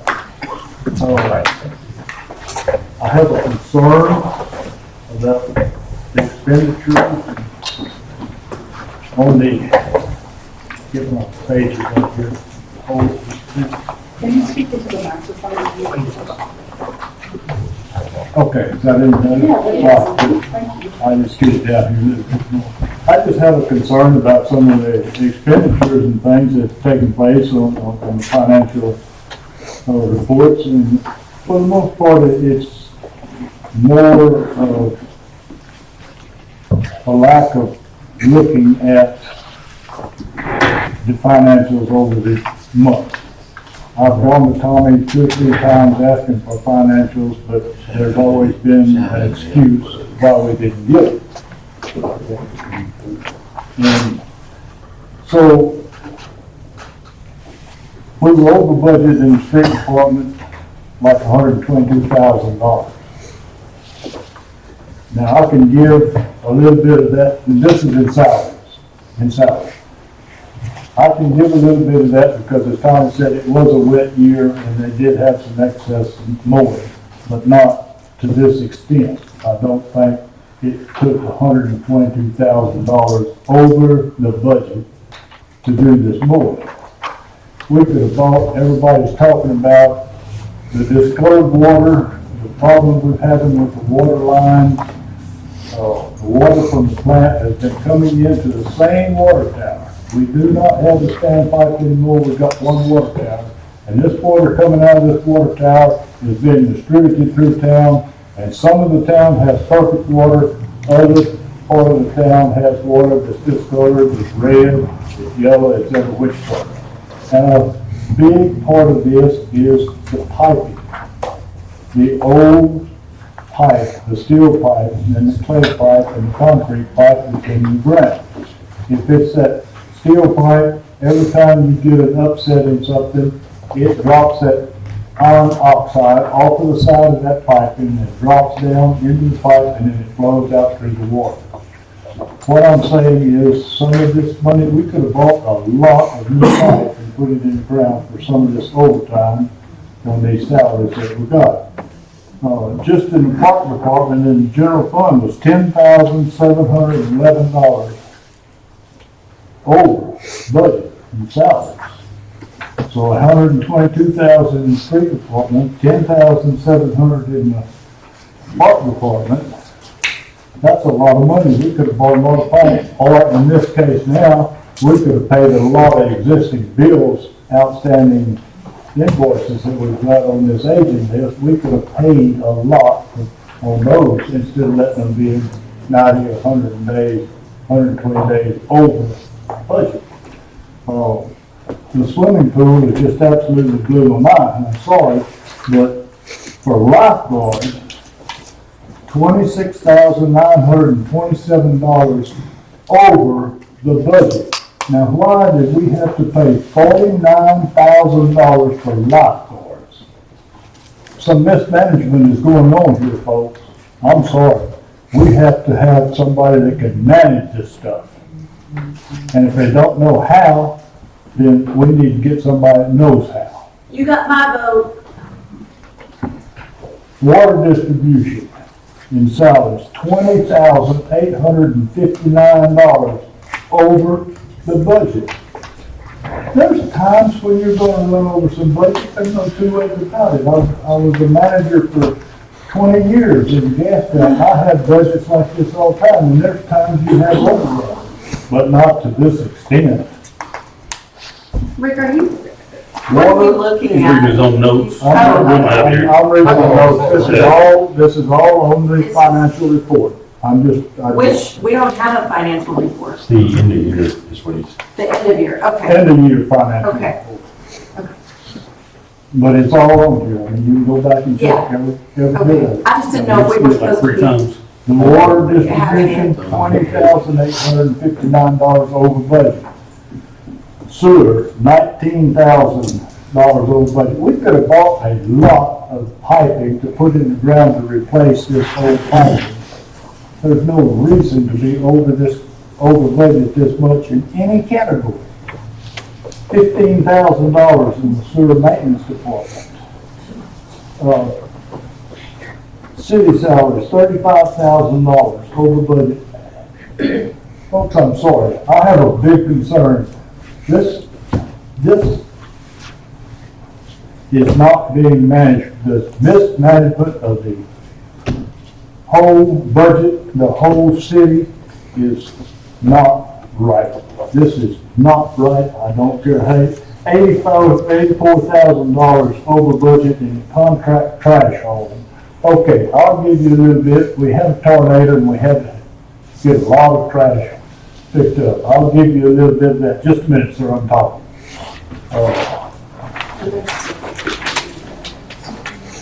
And let's go just, in this past year when we were doing the budget, for this October to next October, I kept talking on people about how much money was being spent on minor tools. And it got to be a big joke, because every time we got in the category and I said, here's minor tools, they thought it was a big joke. Well, here we go. City Hall, minor tools, $1,500. Lake Department, $200. Animal Control, $500. Street Department, $10,000. Park Department, $2,000. Swimming Pool, $2,000. Community Center, $150. Supply water and sewer, $1,500. Supply distribution, $3,000. Sewer Department, $1,000. Airport operating, $200. That's $22,050 for minor tools. What are they doing with these tools? I mean, we've got that much in there, but it was $10,516 over this budget. You can manage this, folks. I've done it. I could fix this in 15 minutes. There's no reason for this to be happening. I'm sorry, but we've got to start looking at what's going on, how it's been managed, and this mismanagement of our city funds is totally out of control. You cannot have an agent report where you owe outstanding invoices for $414,000. You cannot do this. So please start paying attention to what is going on. That's what, this city is in a crisis right now. And nobody seems to want to understand it. I understand it. There's a room full of people here that won't understand it. There's a room full of people that won't understand it. Got a question about. Do it. I'm letting you finish. So what I'm saying is there's some things that has to change, and it has to change quickly. We cannot be spending money, extra money on t-shirts and all this other kind of stuff, pontoon boats. You can't do that, folks. Thank you. I am telling you, we have got to work on the infrastructure of this town, getting the roads and the piping done before we go out and do all this other outlying stuff that may, it's good ideas. I'm not saying it's bad ideas, it's good ideas. If you have the money. But you have to have the money, and it's something you have to do over a large period of time. We have a house up here on Main Street that burned down. It's a liability for this city right now, but we don't have any funds to be able to do anything about it. So if somebody goes in there and gets hurt, we're in trouble. We've got to have some priorities put forth to where this town can get well and somebody knows how to manage. So who overlooks, I'm gonna ask a question, who overlooks the budget? Sir? Who's supposed to overlook the budget? We built the budget, but this gentleman is No, who's supposed to overlook Tommy? When he gives us financial reports, we will, but we have to But have doesn't the Mayor have any here to go over that? I'm not gonna argue with you. No, I'm not arguing, Mr. Morgan, I'm just telling you. I'm telling you, this gentleman has the, Well, why don't you stop it if you guys think. well, that's what I'm trying to do. This should have been done a long time, right now. That's what I'm trying to do. You know? And that's what I'm trying to do. Thank you for your input. Now, here's something else we need to talk about. At the end of October, this past year, and we get these end of the year financials, the law says we have to have an audit within 180 days.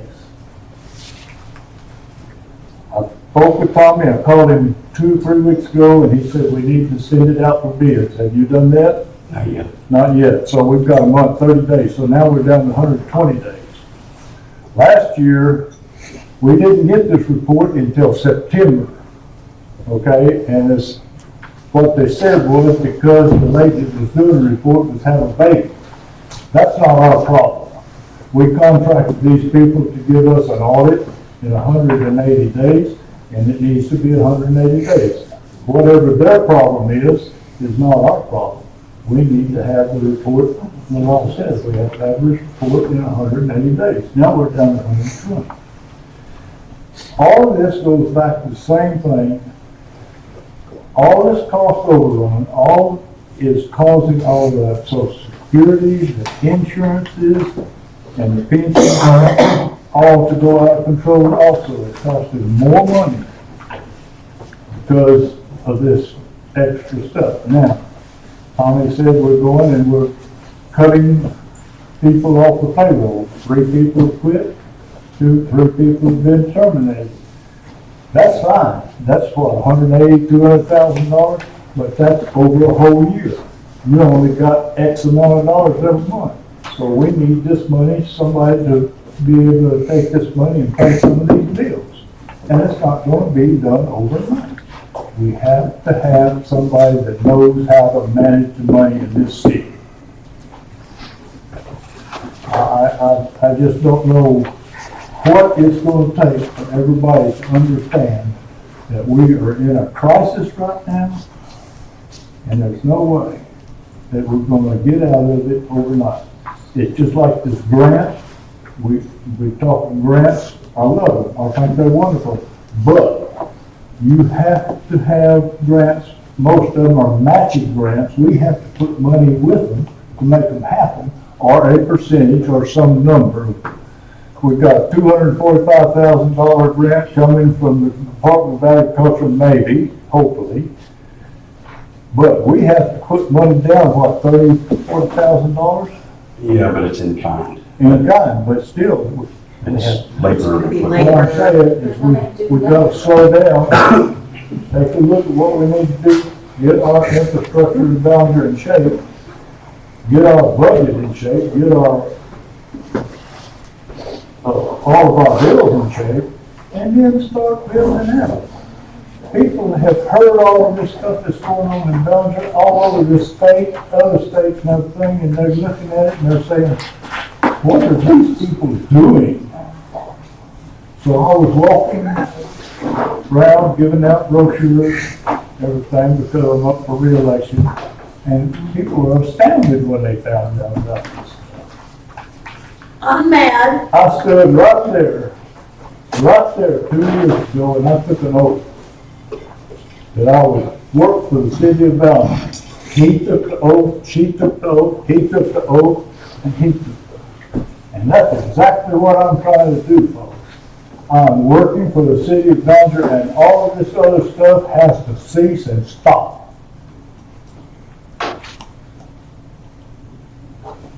I work for the city of Ballinger, and I can tell you guys right now, you've got outstanding employees that are walking out the door. They're quitting because they can see what all's going on, but they don't think they're being heard.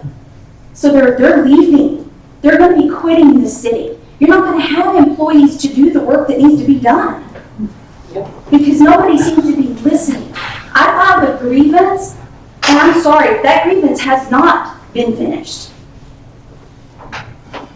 Things are not being done the way they should be done, and you've got outstanding people that are dependable, that show up to work every day, that are walking out the door because they've been part of this financial pull back and forth. And some of them in supervisor roles that are saying, you can't spend that, we don't have that to spend, but yet it's being spent anyway. And they're walking out. They're walking out of the city. Yes, ma'am, I understand, thank you. Okay, so all of a sudden we have this report here on our desk that we paid from 10/1 to 10/31, we paid $303,000 worth of debt. Where did this money come from? What are we paying this debt with right now? We don't have any sales tax coming in at the present time. We don't have any any other revenue coming in at this time except for the water plant. Is that what we're using to pay this bill now, the revenue from the water plant? Some of it's gonna be water, and some of it's gonna be, we did have a sales tax check in October, For around 50,000. 50,000, and one before that was 100 and some odd thousand. No, it was around 50,000. Sales tax. Yeah, every quarter you get a bigger check. But the thing is, what I'm getting at is we owe $414,000. We're taking monies out of the income, the revenues that we're getting off the water plant right now, today, to pay bills that should have been paid last year. Because we were $287,000 over the budget from last year. And this is simply a holdover. And this didn't happen last year. This is all these outstanding aging bills right now all happened this year. Not last year, not year before last, not somebody else's problem. This year, this has happened now on your watch. So I'm saying we need to get some backbone and some common sense to this council and do something about it. Do you still have employees getting overtime? Ma'am, Do you still have employees getting overtime? I have no idea. Our water department still gets Yeah. overtime. Yeah, the police department. Yeah, and the police department. Yes, ma'am. I would have a question for everybody in this room. Do y'all all have to have a budget at home that you stay under? I do too. And I think the city of Ballinger ought to too. It always has. We have a big problem here. Yes, sir. You know, this fellow's been talking and he made a lot of sense. The last 3 or 4 meetings, you always retain Tommy. Next meeting, you want to get him fired. Retain him and get him fired. What I'd like to hear from that, I don't know if this is parliamentary right or not. Why don't each one of you council people say what he said, do you agree with him or not? We're hearing from him, y'all speak up for Tommy. That's exactly what I said. We need to get some backbone on this council and some common sense and I'm not fix saying this I agree problem. with you, but I'm saying the other people ought to speak up. I'll speak up. Philip, I respect you. Brian Grimes said you cut spreadsheets on spreadsheets. So I've got to ask you a question, and you need to simplify this for somebody that majored in biology, not business. The Scalar Fullerton report, our CPA. Financial position as of September the 30th, 2017. Unrestricted fund balance, what is that, Philip? Your unrestricted fund balance are those funds not committed to other things. She said it's how much cash you have in the bank. And that's not necessarily. I mean, I'm just telling you what. Yeah, I mean, So that's from not. 2016 to 2017, it dropped $100,000. Right. Revenues dropped also down $600,000 compared to 2016. Cash investments down $750,000. Unrestricted fund balance / revenue. Wait. Cash investments down $750,000? I don't think that's correct. Compared to 2016. I'm just reading you her report. Well, you didn't have $750,000 invested. Okay. I would have to look at that report. I mean, I've done 7 years of audited financials. I mean, I gave them all to you a few months ago. Anyway, unrestricted fund balance / revenue, 2017 Ballinger ratios 8.6. Good credit range, 8.6%. Good credit range, 32 to 40%. Right. Cash / revenue, 2017 Ballinger ratios, 12%. Good credit range, 34 to 45%. Right. Debt / revenue, 2017 Ballinger ratios, 1.6. Good credit range, 0.78 to 1.1. So she says total debt to total revenue is extremely high. Cash in the bank compared to total revenues is very low. Unrestricted funds to pay bills compared to total revenue is extremely low. And then she goes on to, and you probably remember this, but she goes on and says if Moody's rating service were to rate Ballinger based on the 27 ratios, their rating would be the lowest on the scale. It might be easier to compare this to an individual with a credit score of less than 500. If they can borrow money at all, it would be unaffordable. This was 2017. So is the argument you're making, Bob? No, I'm not making an argument. I'm trying to clarify what you're trying to say, because you said a lot. So I'm just saying- You asked me, I'm Wait a going to minute, respond. Philip. You said the other night that Ballinger is a very difficult city to manage. Absolutely. So I'm just asking you to respond to this, because my point is, Tommy inherited kind of a mess, didn't he? No, No, he that's did not true, not. Bob. I'm That, talking to you, Rick. No, but he 7 did not. years, I provided you 7 years of audit financials. The problem you have for this year is that you're on the council, Okay. $5.6 million in revenue and $5.6 million in expenses. And guess what? You spent $5.6 million, but you only made $5.3 million. Well, your job is to balance those things out as a council, is to look at that. That's what we did every single year. We have never, in the 7 years that I looked at, had a miss for $280,000. But Never Phil, happened, Bob. with Now, it is a tough city, to manage, right? And so, over those years, to your point, we absolutely could not have paved the street Right. and not done anything to put that money in the bank, and then we would have met your financial ratios, but not a street would have been paved, no water mains would have been done, and we decided not to do that. That's what we decided as a council. If you think that's a bad decision today, that's the gift of hindsight, Well- and that's fantastic, because if we'd have known that we'd have had a council that wouldn't look at financials for a year, you bet we'd have put the money back. No, I thought.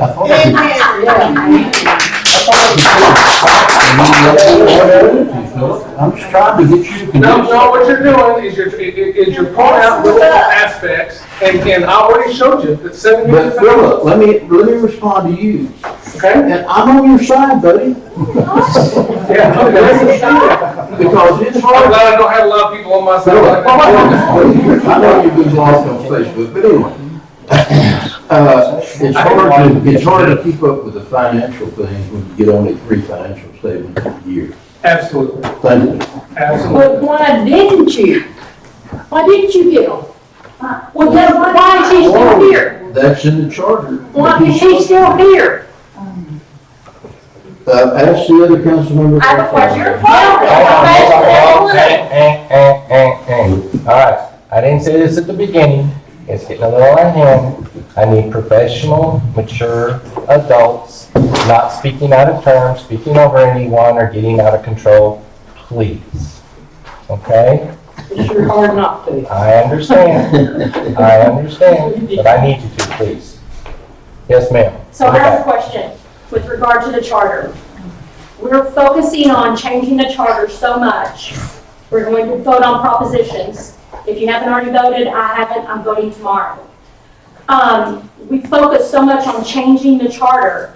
Have y'all read the charter where it says once a month, he has to provide y'all a financial statement? I want to know why y'all have not held his feet to the fire and made him provide a financial statement. Why? I went to him 3 times. I want to hear from the rest of them.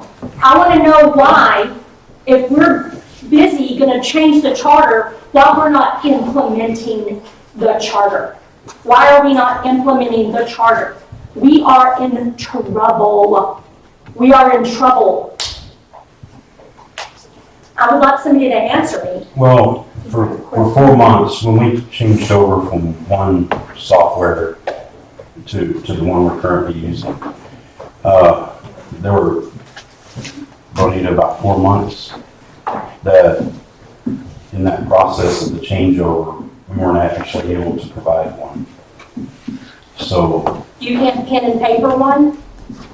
You can't tell me that hadn't been done way back in the day. 4 months, we're well past 4 months. Well, this We're was, past 4 months. this was way, between, I want to say March, April, May, timeframe, and which coincidentally, that's when, we were expecting water sales to pick up, and it was raining a lot, and. But that doesn't we answer spent my a lot question of about how income. come financial statements were not being provided. Has one been provided for October? Was one provided for September? Was one provided for August? Yes. Council? Where were they? Not in 2018, in August, 2019. I saw a phone. I have a question. There's a question. I'm trying, sorry, I can barely see your hand above Jason's head. So I think this gentleman over there asked it earlier, who is over Tommy? Who oversees Tommy? The And council. makes sure that he does his job. So when you have a business, which you guys are all in a business, right? I mean, Ballinger is a business. When you have a business and you're over someone and they don't do what you're asking them to do, what do they say in business?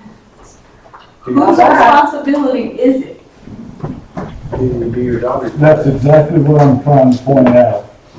Okay, but I'm not really pointing out exactly what you're trying to point out, Ruth, and I'm not trying to be rude or anything, but when I do my job, if I don't do it well or to the satisfaction of my superior, they are held accountable to their superior, not necessarily me.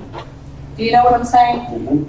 You guys are held responsible for what you get or don't get from Tommy. And I'm not trying to divide or anything, but it really rests on the council. The council is in charge over Tommy. So if you're not getting the result you want from him, then you guys need to make sure you get it and teach him, tell him, demand whatever word you want to put there, what you want from him. Make it clear, make the expectation clear, and you can't ask for it and then whine later that you didn't get it. You're the boss. Get it. I wasn't whining, I was trying to get it. Okay, I'm not necessarily totally pointing at you, Rick, and I'm not trying to say anything negative about you. But it seems like there's a divided council and that you let things go on and go on and go on and you grumble among yourselves and then you wait to throw a person under the bus instead of, I see all of you guys up here as one team, but you're not operating as one team. You're operating in, you're all divided. People, you're not working together, and we can't do anything, we can't affect any change in our community until all those seats up there represent one goal, and that is the city of Ballinger, not. Okay, I know. That's what I just said, I took an oath to do that. Okay, I know that, but at the same time, you're throwing others under the bus. No ma'am, I am not. You're one team to do one job, and that is to lead this community and to make decisions for the betterment of this community. One team united. One team united. I don't disagree with that at all. That's why the people that are telling me that I've been around talking, that this council needs to get some common sense and some backbone to them and put a stop to all this and get it fixed. Isn't that why one of the things that we recommended Tommy for already? Aren't we beating a dead horse, Rick? We are. We've recommended, we've talked about it, We we've got have to bring addressed it, together. and we've received Here we financial are. statements No, ever since. no. But what are And we you need to doing to readdress stop? that goddamn man anyway. We're getting financial statements now. But what are you doing to stop it? It's gotta be stopped. We stopped it. The store. The money didn't just show up. I That's mean, what this is, a list of checks, so we can make sure he's not spending. The question was, why hasn't it been done? And that's why at Who is cost. responsible? We're all responsible for the entire. We're trying to improve, I and we need understand the that. opportunity to do that. But how long has this been? Let me ask this one question, How about we move maybe on? 2 or 3. When's the last time you had a balanced budget? I mean, a truly balanced budget. Not in my life. 2017 was about $7,000. That's close. And then 2015 was actually a positive balance. Okay, if there was a budget that was approved, haven't you already approved the budget for the next fiscal year? Yes. Okay, that is an approved budget. If there is no one anywhere on this council or in the city manager's position that is watching that budget when items come in or requisitions come in for material, equipment, whatever it may be, if they're not applying that to the budget, then they're not doing their job. When you apply it to the budget, then you find out whether or not the money is there. You don't apply it to the budget after the fact, so, oh crud, we don't have any money. We've overspent our budget. Business does not work like that. City councils do not work like that. School districts do not work like that. If they did, they don't exist. Now, I know y'all don't want to go into bankruptcy. Getting close. I mean, that's an ugly word, and it can happen if you don't get this thing straightened out. And everybody's got to, I agree with that, everybody's got to work together. There's 4 members and a 5th member as the mayor that are on this council. And when they walk out of this room, you need to have, whether you agree or not, you've got to act as one. I don't care who you are, what your beliefs are, how you feel about it. If you haven't got it straightened out during the council meeting, that's your fault. But when you walk out of this door, you're in agreement with one another, so you stand united. And if you can't stand united, then things need to change to get people in here that will. Ms. Wade? Can y'all briefly explain who handles the financial part, the bookkeeping, paying bills and things of this nature? Who keeps up with that? 3, Bonita. well, it used to be 3. Well, it used to be 3 people. Bonita, that comment? Who pays the bills? Who distributes the checks? Well, what it is, what's does the. And then who handles all the bills coming in? Who writes the checks? Who authorizes the checks? Things of that nature. Bonita. I write the checks and he signs them. Right. Okay. But according to the charter, Bonita's on equal status with the city administrator, correct? She does not work for him. Correct. She works for the city. Yeah, but it says the city administrator is the finance director essentially. Right. But Right. Bonita does not answer him specifically, according to the charter. She answers the city council. She's fired by the city council, but she's administratively responsible, just like everybody else in this team. But she does not work for him. She does not have to take orders from him if she feels like she doesn't have to. I don't know, I've been doing it If she for a feels long like time. she's got city council that she can go to. Are you saying she shouldn't listen to him if he's doing a bad job, is that what you're saying? No, I think. No, I'm not saying if he's doing a bad It's just job. in the. I'm saying if he has to depend on the information he's getting from her, and she's not willing to give that information. So you know that's happening? Apparently, there's a lot of information going out to the public. They're getting all kind of information. It comes from somewhere, and I'm assuming it's from Bonita. Why would you assume that? How did you get to that assumption? Where else would it come from? Well. Tommy, We got. the council. Some of it's called Open Records Act too. Wow. Yeah. All I'm saying is, Let's still throw some. wow, I worked for this city for 5 years. I've been gone for 14 years. Wow. And we had a lot of the same problems at the time I was here. A lot of the same employees at the same time I was here. I was forced to write someone up, even though it was not my responsibility, because they weren't doing their job. Some of those employees are still here today. Now, everybody said we got outstanding employees. I understand that. But I've had many complaints about people up here at City Hall as y'all probably have good things to say. The way they call, the way they get treated on the telephone, the way they come in here and they're treated by people that work behind that counter up there. And then all of a sudden now it's, Tommy comes in and everything's bad, all these employees are great, he's terrible. I know you're after his head, it's obvious. There's no two ways about it. You've been after his head ever since the day he took the job. He's got his faults, yes. But so did the past administrator have his faults as well. He was a polished politician. He knew how to work the system. He knew how to work people. The one before. And there's a lot of things that went on in this city that he knew how to cover it up. He knew how to work the system. This guy maybe doesn't have that experience. He's not that politician. He's not political. In his heart, he's doing what he thinks is best for Ballinger. Now, that may not be good enough, may not be the best, but he's trying his best. And I think it's about time that we put this thing to a bed and get over this stuff. Ballinger has been divided long enough. And it's terrible. You know, about the time we think everybody's going to say, okay, we've got things under control, we're doing okay, then all of a sudden, boom, here it goes again. This rants and raves deal on Facebook, I wish they'd take that junk off. It's more rants than it is raves than it is Same way I rants. feel about the newspaper and radio.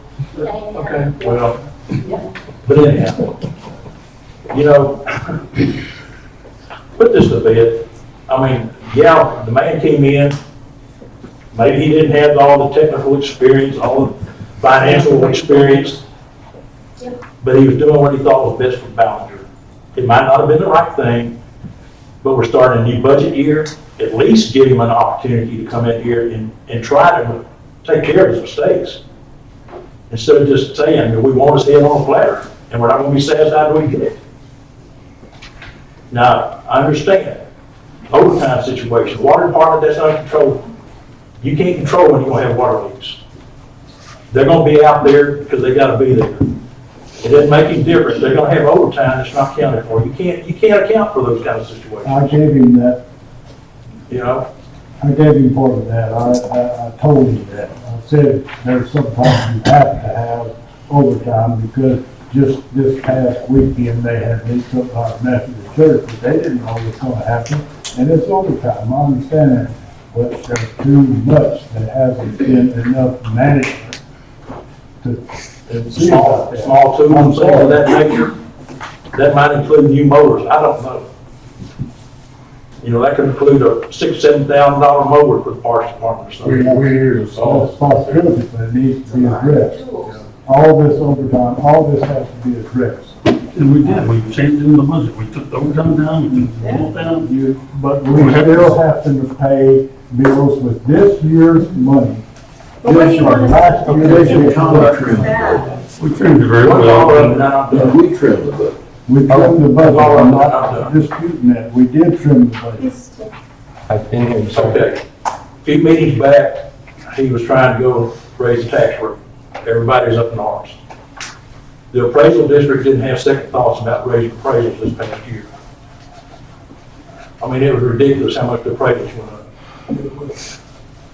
And then because of that, everybody up in arms because the city was gonna raise the tax rate because he felt like he needed more money to kind of address some of these situations on the budget. And everybody got shook about that. Well, they weren't at the appraisal office raising Cain. Yes, we Oh, know that. Yes, you're right. You weren't We're there. raising Cain on our taxes going up, especially property renditions for businesses, which you should know, we get charged out the wazoo for every damn pencil we have in our office, every computer, every desk. So, yeah, we were up there complaining about that, Mr. Williams.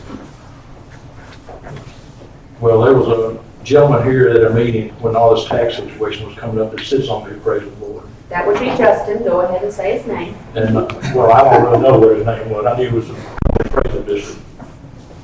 And he was fighting pretty hot and heavy about raising city taxes. And nobody wants your taxes raised. But if you talk about we're in such a financial situation, a financial bind, you gotta suck it up and do what you gotta do. Eventually, there's not enough money left over after taxes go up. All right, I'm going to move on to someone else. Is that okay with you? Yeah. Thank you, sir. Yes, ma'am. I just have one more question. So I've heard that it's a possibility that the state can come in and take over. Is that true? And I want someone to answer me honestly.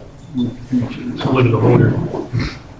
I would really prefer to hear Pat answer that question. I've never heard that before. You've never heard it happening No. or that it cannot happen?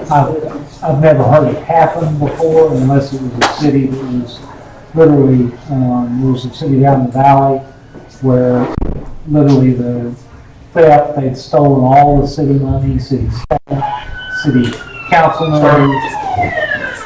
In that type of situation, you might have the attorney general come in, but that's not the situation. We're just tight financially. We've got to get a plan to get out of it. And, I really would like to see Philip Hart work with maybe a committee of the council and the city manager to work on a plan. And that, to me, that's the most constructive thing we can do. I mean, because for me, as a taxpayer, everybody that sits on this council represents me. I don't care if you have your own district, whatever. You represent me, you represent my husband, you represent Loretta, everybody. So to me, it frustrates me that I feel like if I'm not in your area, you don't care what my voice says. And it worries me that we're fixing to again vote on a charter change to make you guys here for 4 years instead of 2 years. I hope not. Because that worries me because I feel like nothing's happening. I feel like Rick has finally, he's my representative, and he has finally stood up and said what I think at least half of this town is worried about is our financial position. I was worried about it whenever $5,000 worth of shirts were bought, and that was $5,000. Bob McDaniel and I had a conversation right out here on the morning that I was handing out maps for the garage sale. Be nice. And I am being nice, but it was, well, it's just a little bit of money, Belinda. It's just a little bit of money. It's $200 and something thousand of overspending that was not budgeted. And for me, that is upsetting. It is upsetting. I would love to be in the position to just scoop off $200,000, but it's upsetting. And I feel like that some of y'all don't think that we should be worried about it. It may be me next year running for someone's council seat. It may be Loretta running for someone's council seat. So, to me, y'all have to be willing to look at people and answer them when they ask a question. What are you people doing? What are you people doing? No, I'm not after Tommy. I'm not after his head like Carl thinks people are. We are frustrated as taxpayers, and I was not going to be on board for y'all raising our tax rate to make up for the overspending that Tommy did, which y'all allowed by not holding his feet to the fire and making him give y'all a financial statement, which was a direct violation of the charter. A direct violation. I have heard the term direct violation of the charter till I want to throw up by Bob McDaniel with regard to Sam. It's the same scenario. It's the same scenario that happened that I've heard everybody spew out their mouth about so-called what Sam did was a direct violation of the charter. This is a direct violation of the charter. Time after time after time after time. And you cannot sit there, Tommy, and say for 4 months y'all had a discrepancy with your system. I'm sorry, but time after time after time is enough. It's enough. And I'm sorry that Rick waited until the election tomorrow to finally say something. I'm sorry for that. But I personally have had a conversation with Tommy about what I feel about the finances. And I just wish that the rest of you people that are sitting in those council seats would show some type of concern. I don't see concern on y'all's faces. I see, well, we've already reprimanded him. Or, well, can we move on? I'm ready to move on. We've talked about this too many times, over and over and over. We've rebudgeted, we've recommended Tommy, we've talked about how we're I understand what you're saying, What but you're not answering anyone's questions I don't have about any why answers for you, did Butch. I'm you sorry. people allow him to overspend $200,000? That's my question. I mean, I literally love to have died the day that I saw hashtag Team Tommy on Facebook. It should not be hashtag Team Jason Team, Tommy Team, Christy Team, Bob. It should be hashtag Team Ballinger. It shouldn't be on Facebook, we won. It should be Ballinger wins. I mean, if people would get off Facebook and quit trying to be sneaky, divisive, underhanded, backstabbing, we would be a lot better in this community, much less this world. That's what my problem is. I applaud Rick for owning up to his mistake, but I need the rest of y'all to own up to what's happened. You people are going to be up for re-election. These people are already up for re-election. I announce it right now. That you're going to run? Oh, yeah, Or that next you're year. not going to run? No, I'm going to run next year. Or that you're announcing that you're owning I'm up to your announcing my mistakes? candidacy for November of next year. Thank you, Belinda. Can't do it. Ms. Young? I think there's a misunderstanding about the girls behind the counter. I do Okay? That is not an easy, sit back, twiddle your thumbs job, okay? Everything that the city does, all the men, all the orders, all the service orders, all the requests, animal control to divert them, and sometimes just, do you know the phone number to the DPS office? That's a constant. The phone is a constant all the time at City Hall. Anything that gets done goes through the two that are answering the phone. Okay? So sometimes that job is very, very difficult. I'm answering two lines and I've got a customer standing in front of me. Is it rude for me to be on the phone and helping that customer? Yes, it is. What's my alternative? I don't have one.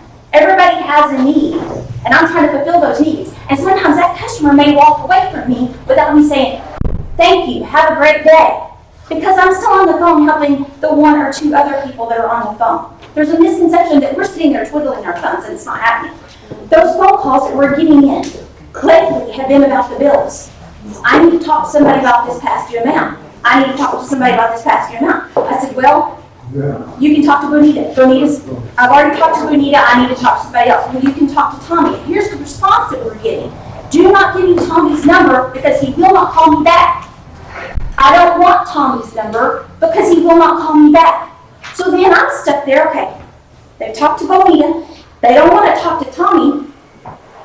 All I can do at that point is take a message and put it on somebody's desk. And I feel like that's no help at all. So but we are trying, but we are also getting the brunt of stuff coming in. A lot of it. A whole lot of it. And people are not happy on the phone.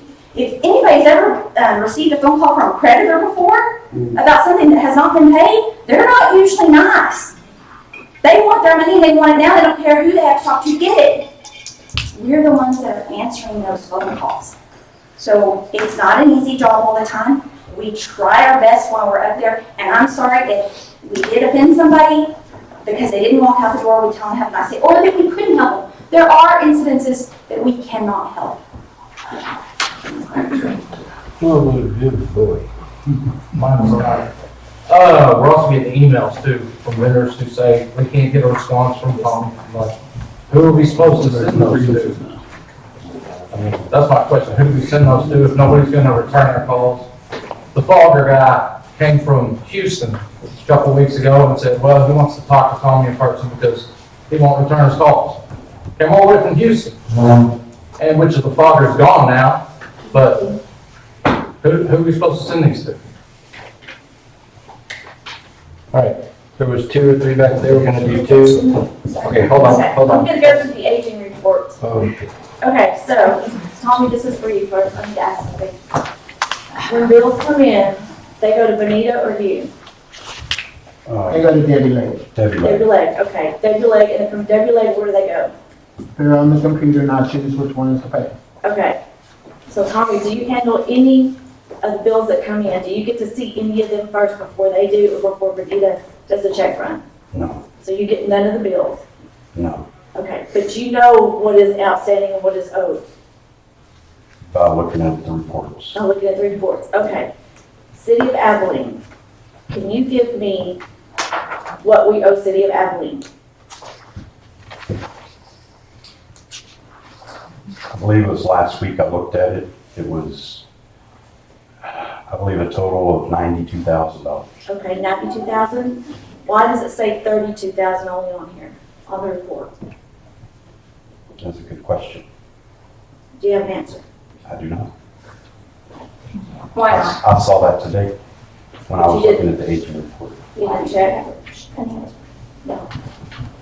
Not at the moment, no. But it is 92,000 that we owe City of Abilene. What? Republican.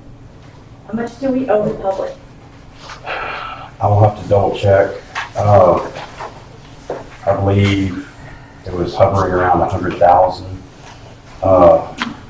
And I think we have another 50,000 coming in. Why do we owe so much? We're in arrears with them. Where did we get off We've basically been off all year. all year? Okay. Tommy, Why? and I'm not, I mean, this is just because I have to know. And as far as getting this information, if I know it, if I don't know it, I'm gonna come up here and get it. Nobody's gonna give it to me behind doors. And I came up here Friday.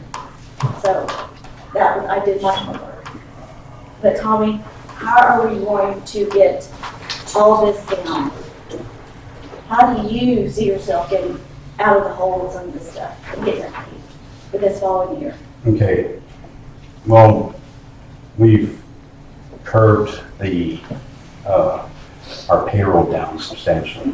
Yes, I know, yeah. Okay, so that's gonna allow us to have a less of a, bi-weekly payroll, okay? So money that we were spending on bi-weekly payroll, we can take and whittle these items down. I mean, the bills, okay, other than Republic, okay, you have usually between a $40,000 and $50,000 per month charge. Okay, now that goes out, you pay for that on your water bill. We've been looking at creating a separate account just for Republic. So when that bill, when the money comes in, then it goes to a account and doesn't get commingled in the general fund. Okay. That way you can really monitor what's coming in and what's going out. And if you have just your revenue for Republic coming in and only your bills for Republic going out, okay, that would help monitor just the Republic. Okay, additionally, last year we started reviewing the invoices. We started going back several months on Republic individually and found they were overcharging us, and it creeps. It'll start, an extra 1,000, extra 2,000, extra, in 6 months it's an extra 5,000. And some of what it is some of the dumpsters will move, or they'll say they have service 3 times a week when they only have it once, and they charge us each time they hit us with that. So we went through, we did an audit, got it fixed, and again, 6 months later, it started creeping back up. So I mean, but that's something that we're gonna have to get someone to just monitor that all the time. And we have kind of a plan just for that. But we should be able to catch up on Republic, you know, by the first of the year. Okay, one more thing. TML Health, is that the health insurance? Employees' health insurance? Yeah, you have TML Health and TML Risk Pool. Risk pools are actually our umbrella insurance for the city, and TML Health is health insurance. Health insurance, okay, so health insurance, we owe $62,965, is that correct? I believe so. How did we get behind on them? Isn't it taken out of the employees' checks? Cover some of A that? lot of it is, and some of it may be bills that just came in, because I think, I want to say last week I looked at it, and it wasn't near that high. Yeah, it looks like for here it says 61 to 90 days, we're 15,000 over. What page is that on? 31 to 60 days, we're 15,000 over. We Right, are on page 7. In 0 to 30 days, we are $31,000. right, that's correct. So we got behind this past year, I believe just recently, just recently, okay. yeah.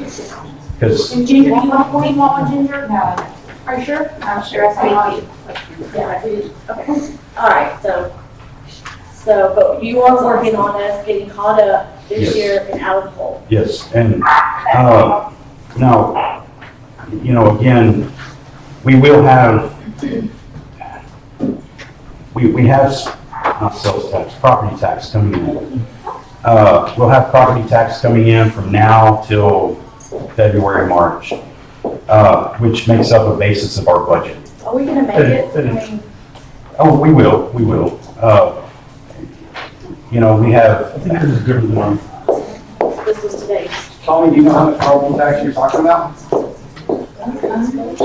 1,079,000, I believe. I believe that's what was on the budget. That's right. We'll get most of that January, February. Thank you, Okay, Tommy. excellent. Like 90% of that January, February. Right, but no, I mean, we're working on it. Some of this we've been battling all year. And honestly, when we started looking at Republic trash, I think we had way under budgeted that, and we were trying to control it. But we're still stuck at about 45 to 50 a year. We're trying to push it down to around, not year, per month. At least 40, somewhere between 35 to 40. And, but we're working with them, from now, well, we hit them again. We did a 3-month audit. Was it last month, I believe?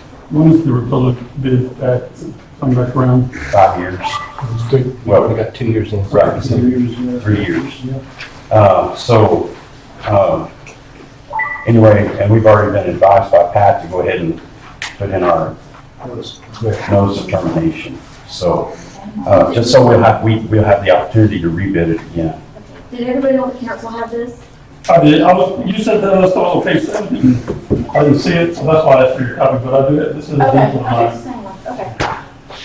But, you know, I look at this every week and to see what's changed, because I don't know what comes in the mail. You know, I don't review But the you have agendas. This is the only access to way. see what's Oh, coming in. So you sure. can look at it every day and see where we're sitting at. No, sure, I can look at the agent report, and if I have a question, like the TML, which I will, I just didn't have time today to go and ask them about it.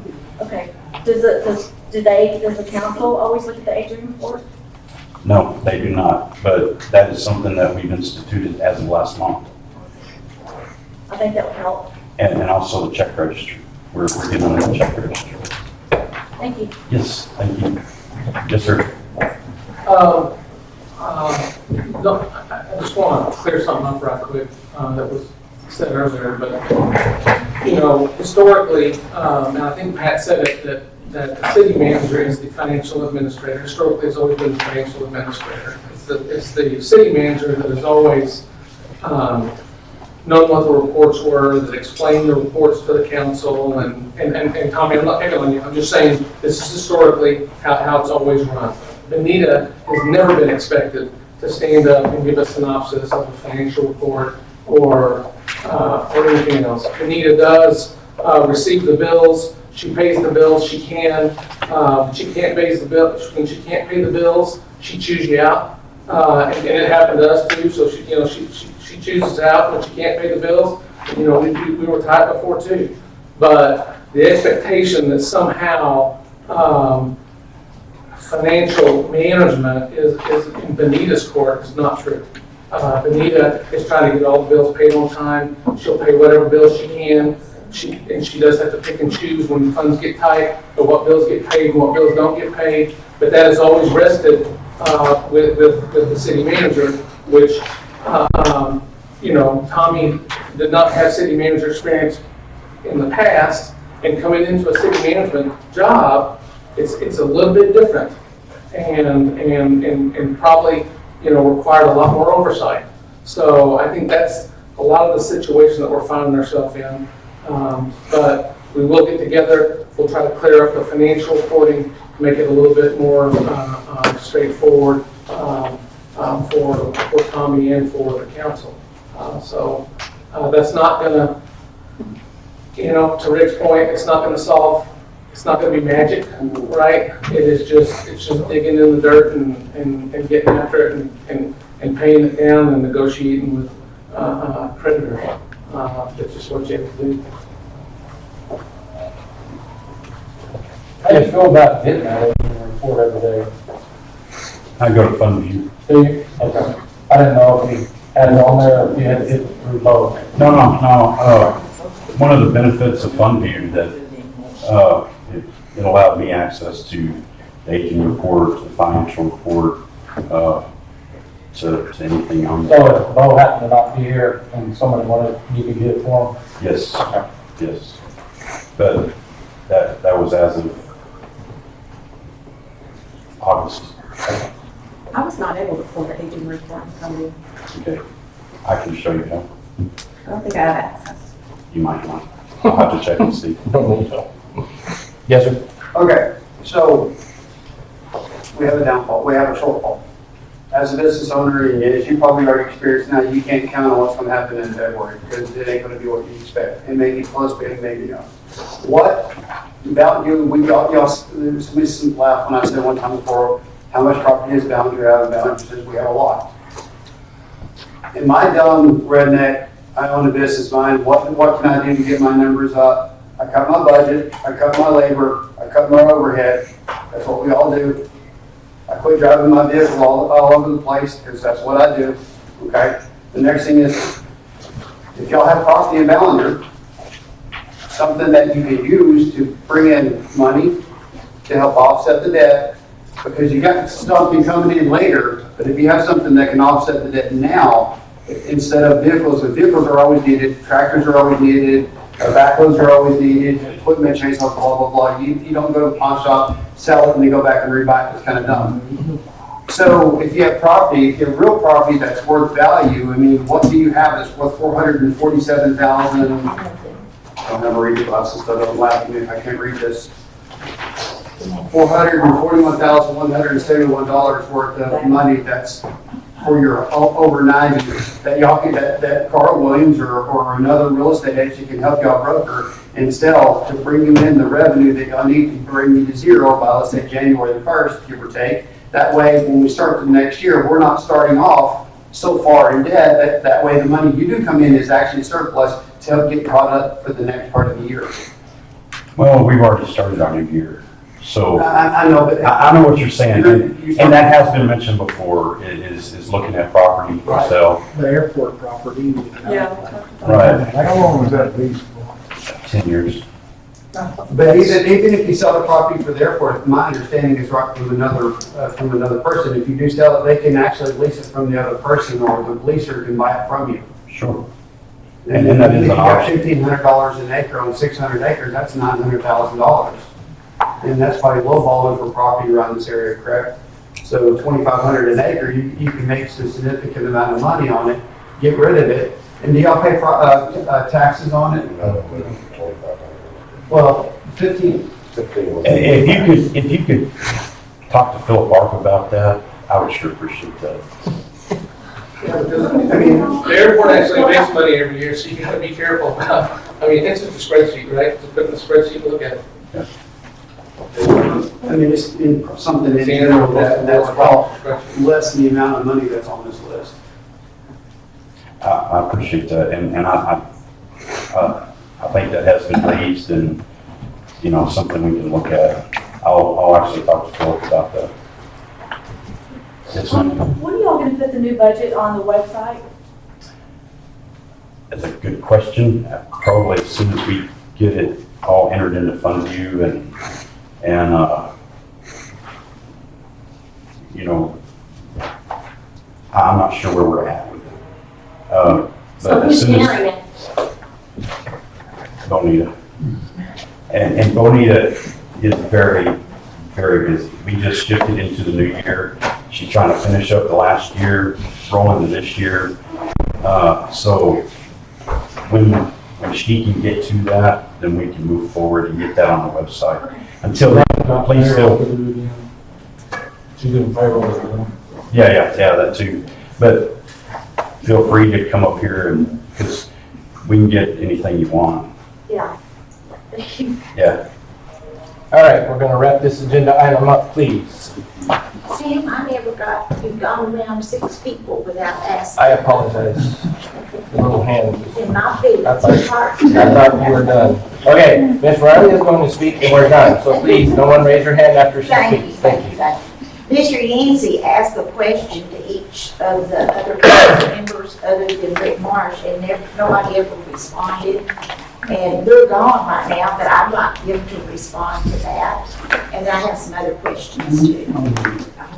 I didn't understand what this question was. Oh, yeah, I don't remember now at Really this point. answer that. He was asking, he said that Mr. Marsh had given his, how he saw the bills and everything, and he wanted to know why y'all hadn't said anything about these bills. Did you not know? Did you not see it? Did you know it was there? About the overdue bills? Yes. Yes, we did, and we discussed it in executive session, and made a plan to move forward. And it's not acceptable, it's not good, but no, we didn't rant in front of everybody about it publicly. Well, I'm a taxpayer, and I don't know it. I'm sorry, I was not ranting. And I think you are a representative for me. I'm just saying, yes, we have talked about it, and we have made some plans for moving forward to take care of it. We're not happy about it. Well, and that's another thing, Tommy, you had said, and I may have misunderstood this, that you were gonna use the tax revenue to help pay for this last year's bill? No. Well, That's We- what you we- said. well, You were gonna use some of that money, that's the way I understood it, you were gonna use some of that money to help catch up with. Well, October is gone and you've got all these bills. Well, this money that you're receiving from the tax is to go toward that budget. And if we're already behind, how are we gonna use that money when it's budgeted, when we owe that money? Where are you gonna pull that from? You can't beat a dead horse that's owed back over here. That money is my understanding is to be used for the new year, which started in October. that is correct. But you stated a while ago, if I'm right, that you might get a little bit of that money there to help pay some of those bills. Well, Did you not? I think what I was trying to say is that we have 3 revenue sources. We have sales tax, we have property tax, and we have water. And those are our main ones. We have some other little ones here and there, trash, but typically it supports itself. Water should support itself, okay? And then you have a profit left over at the end of the year. But let's say all the other, the general revenue or the general fund, the street department and all the others would come out of property tax. Now, we've trimmed the budget this year, and with the payroll And what we're hoping to save going forward in the budget, we're hoping to, that's how we're gonna recoup our over expenditures. Does that make sense? Just tighten our belt, basically. Does that make sense? I mean, I But can't, why didn't we do this to begin with? you're correct, Why didn't you do that to begin with? you're correct. So you're admitting you have overspent and overspent in the wrong way. We had a shortfall in income, and yes, I did spend some money on some things that we probably didn't need. Well, I know we didn't need. Kettle corn, Yes, Invite City, yes, phone booth, yes. pontoon boat. Is that minor pocket change? No, it adds up, Tom. You It could buy a lot of adds pipe to replace for that kind You're of so stuff. smart, Rick. Where did you get your financial background? Bob, You thank know you. what, I was 30 manager, I was 30 years in the manager gas for industry. 15 I have years. all of Ms. Riley. Well, Bob, I'm gonna tell you right now, I have respected you. I I've still do. respected you and my husband and everything, but you have really disappointed In us what way? by not doing your job. Suzanne, would you let me repeat one more time? We, during budget workshop, Jason, we trimmed the budget immensely. I think we did a real good job, and we're trying to stay within those confines. It ain't all my fault. I didn't get budget information from Tom. You're supposed to get it every month. But I got it's your it. fault that you didn't get it. Mine alone? No, Exactly, exactly. that's what I Thank you. said. Thank You you. don't hear from each I one totally of you. agree with you, Loretta. It's just not Bob McDaniel alone. It's not, I know that, I know that. That, But I that have to manage my money. But you can say what you want to. I will forever respect you. And I respect your comment.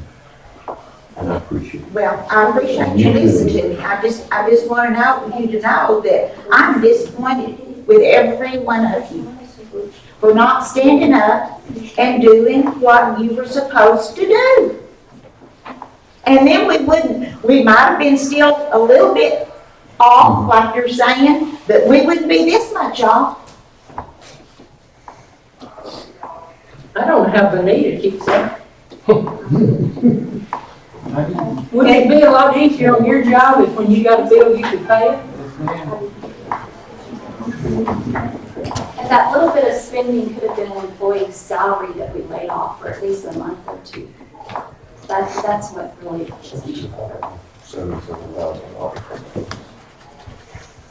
I don't think everybody, Bob answered, Jason. I'm just going by, I feel the same. We made a mistake. We made not a mistake. We screwed up the whole year. it's finally. I've had my this tail chewed on over. it for a long time. I'm sorry if I seem a little put off by it, but it is a fact. We screwed up. We all screwed up. Every person at this desk has said that.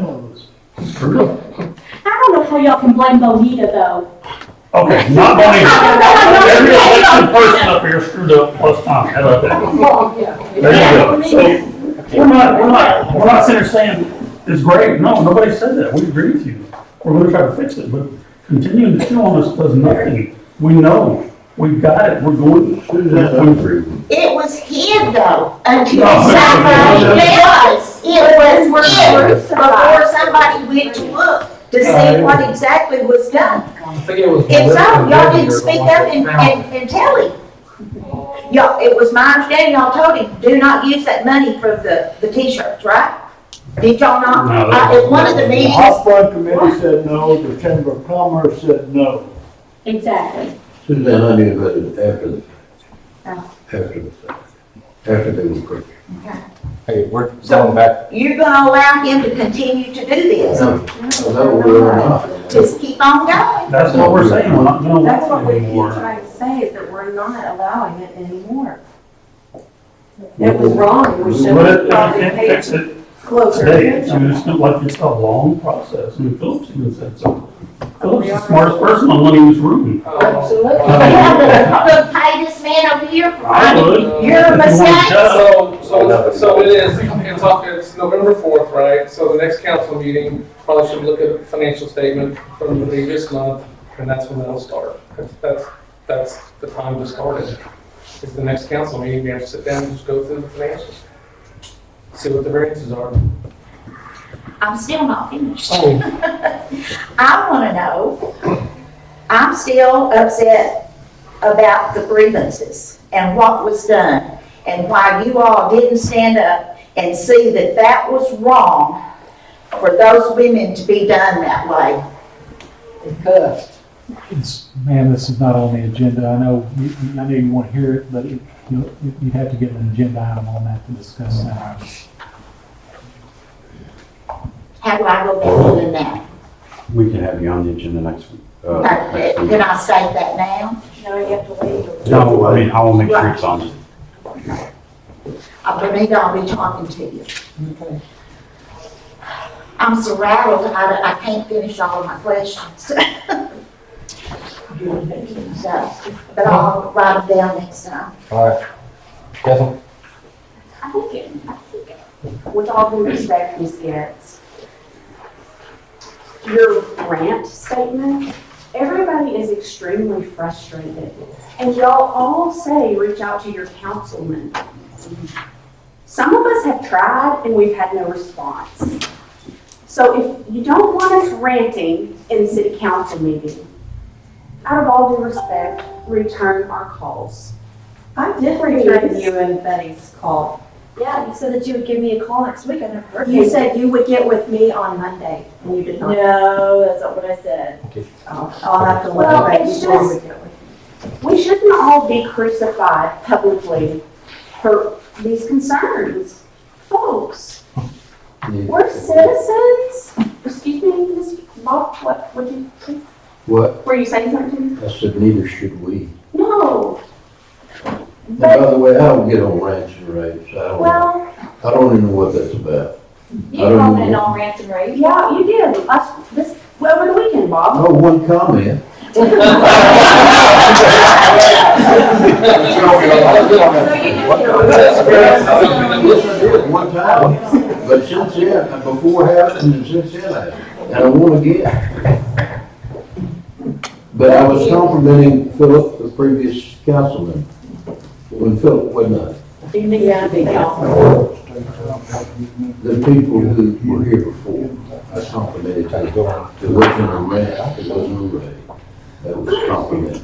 I understand, but I think the citizens are concerned, and I think we're rightfully, you should respect the fact that we're concerned, that we have issues. Yes, Justin and I brought it to council that we were $900 and something thousand in debt. Yes, we were off because there were several months of water revenue that wasn't put in.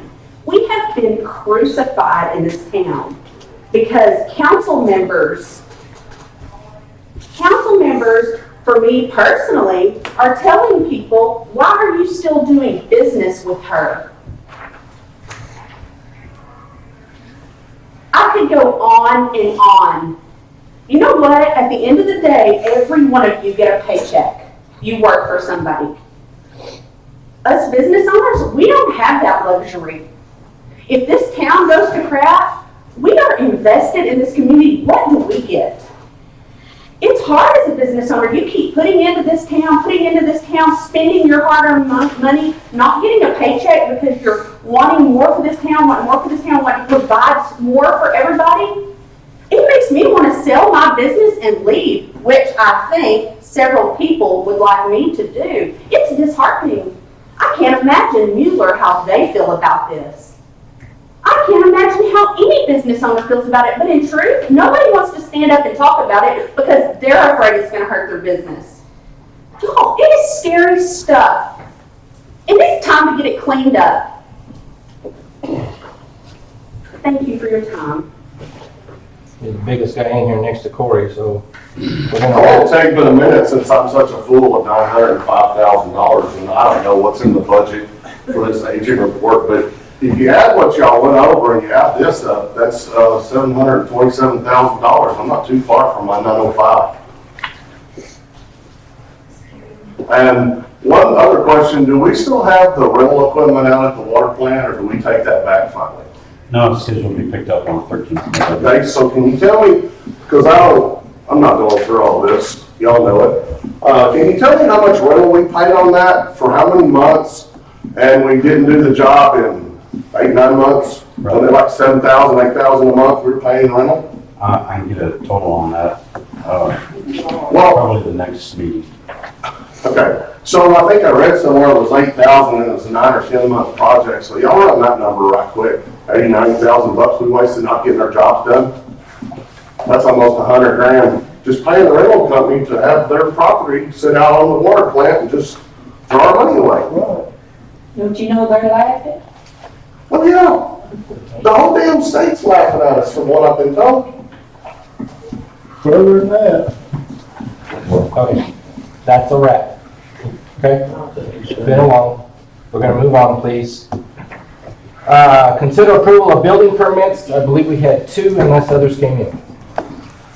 We had 2, we had another one come in today, but we're not, I'm gonna put it on the next meeting. Oh, okay.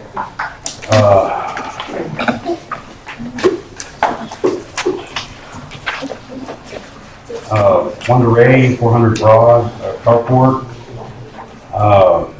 17 by 18 by 13. And code enforcement went by and approved it. It was within the variance. And this one here, for Terry Getz. This was the shipping container that was on the last meeting. I confirmed it was within the area that did have shipping containers where you could do it within the ordinances. So both of them have been signed off on by code enforcement, and we can proceed. Is that one gonna go in the back of that, Billy? Yes, I believe so. Where that? where's it, Sam? I'm looking at the picture, sorry. You know the post office? It's across the street from it, The old across antique, Strong. the old antique carp shop is what gets them, so they're being in the back. There's no floodplain issue then? Probably, but it's a sea container. We're not building anything, so. It's But no. water flow. Right, but, I mean, if you're looking from a government. okay, yeah, no, there's no issue. Okay. I mean, it is in the flood zone, but there's no, I just hate to see shipping container get shorter than here. but it's in the area that we can, so, both of them are, Okay.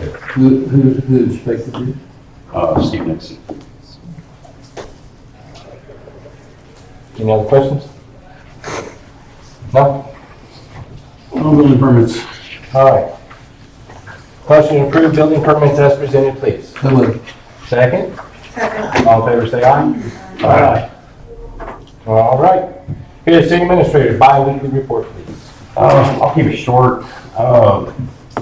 The Playhouse on H Street, the vendor that it was purchased from, came and with the homeowner and we moved it around to the side of the house. And so that has been rectified.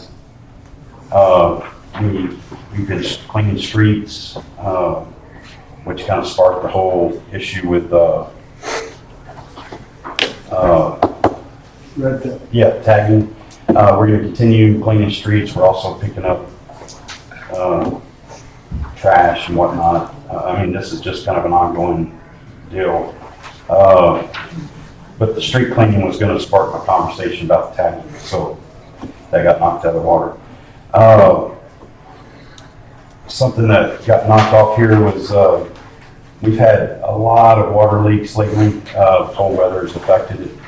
We kind of pre-planned for it. We knew it was coming. We had our pumps all ready to go. But we had a really big one this weekend out on the main water line. And we're still fighting that one. It was on the Ivy water line. Yeah, the raw water line. It was a big one. And there's a companion to it. It's over by the Renegade. Bearcat. Yeah, Bearcat Supply. So if y'all see that one, we know about it. I've asked them to go ahead and mark it because we were getting a lot of people coming in hitting us with But if you see some, let us know. They're coming rapidly, so, but it's the winter, the contraction and whatnot of the pipe.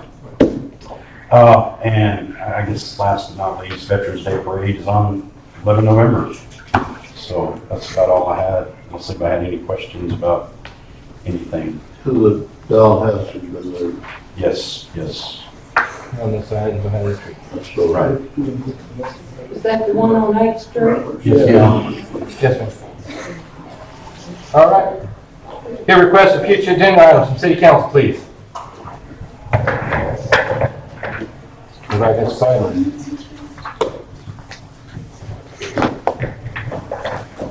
Yes, no, whatever. No future agenda items at this moment? Sam, Yes, sir. I forgot to ask, what is the plan with the water plant, the whole out there? Next week, well, United's gonna come pick up their equipment on 13 November. So, we're going to, address all that next week. At the end of this week, I believe they're already started pumping. Today?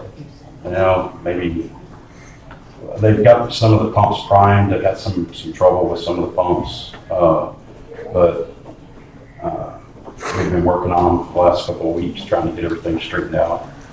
So, but 13 November, they'll be here to pick them up, so. Well, I didn't know if you're gonna just cover it up, or you're gonna put the box in there, or No, the box went away. The box went away. you're just gonna cover it back up? Basically, we're gonna try and put a couple of cans in there. We bought some 30-inch cans that we can set down in there. And, so that'll be, because the boxes went away. Do you still have to pay for the box? No. How do you get away with that? Well, the guy sells them all the time. The Oh, only I thing, thought it was specially made for it. no, the only thing that was gonna be special made was the lid, and he hadn't made it yet. So, he told me he'd go ahead and sell them, put them back in his inventory and not make the lid. So we're done with that.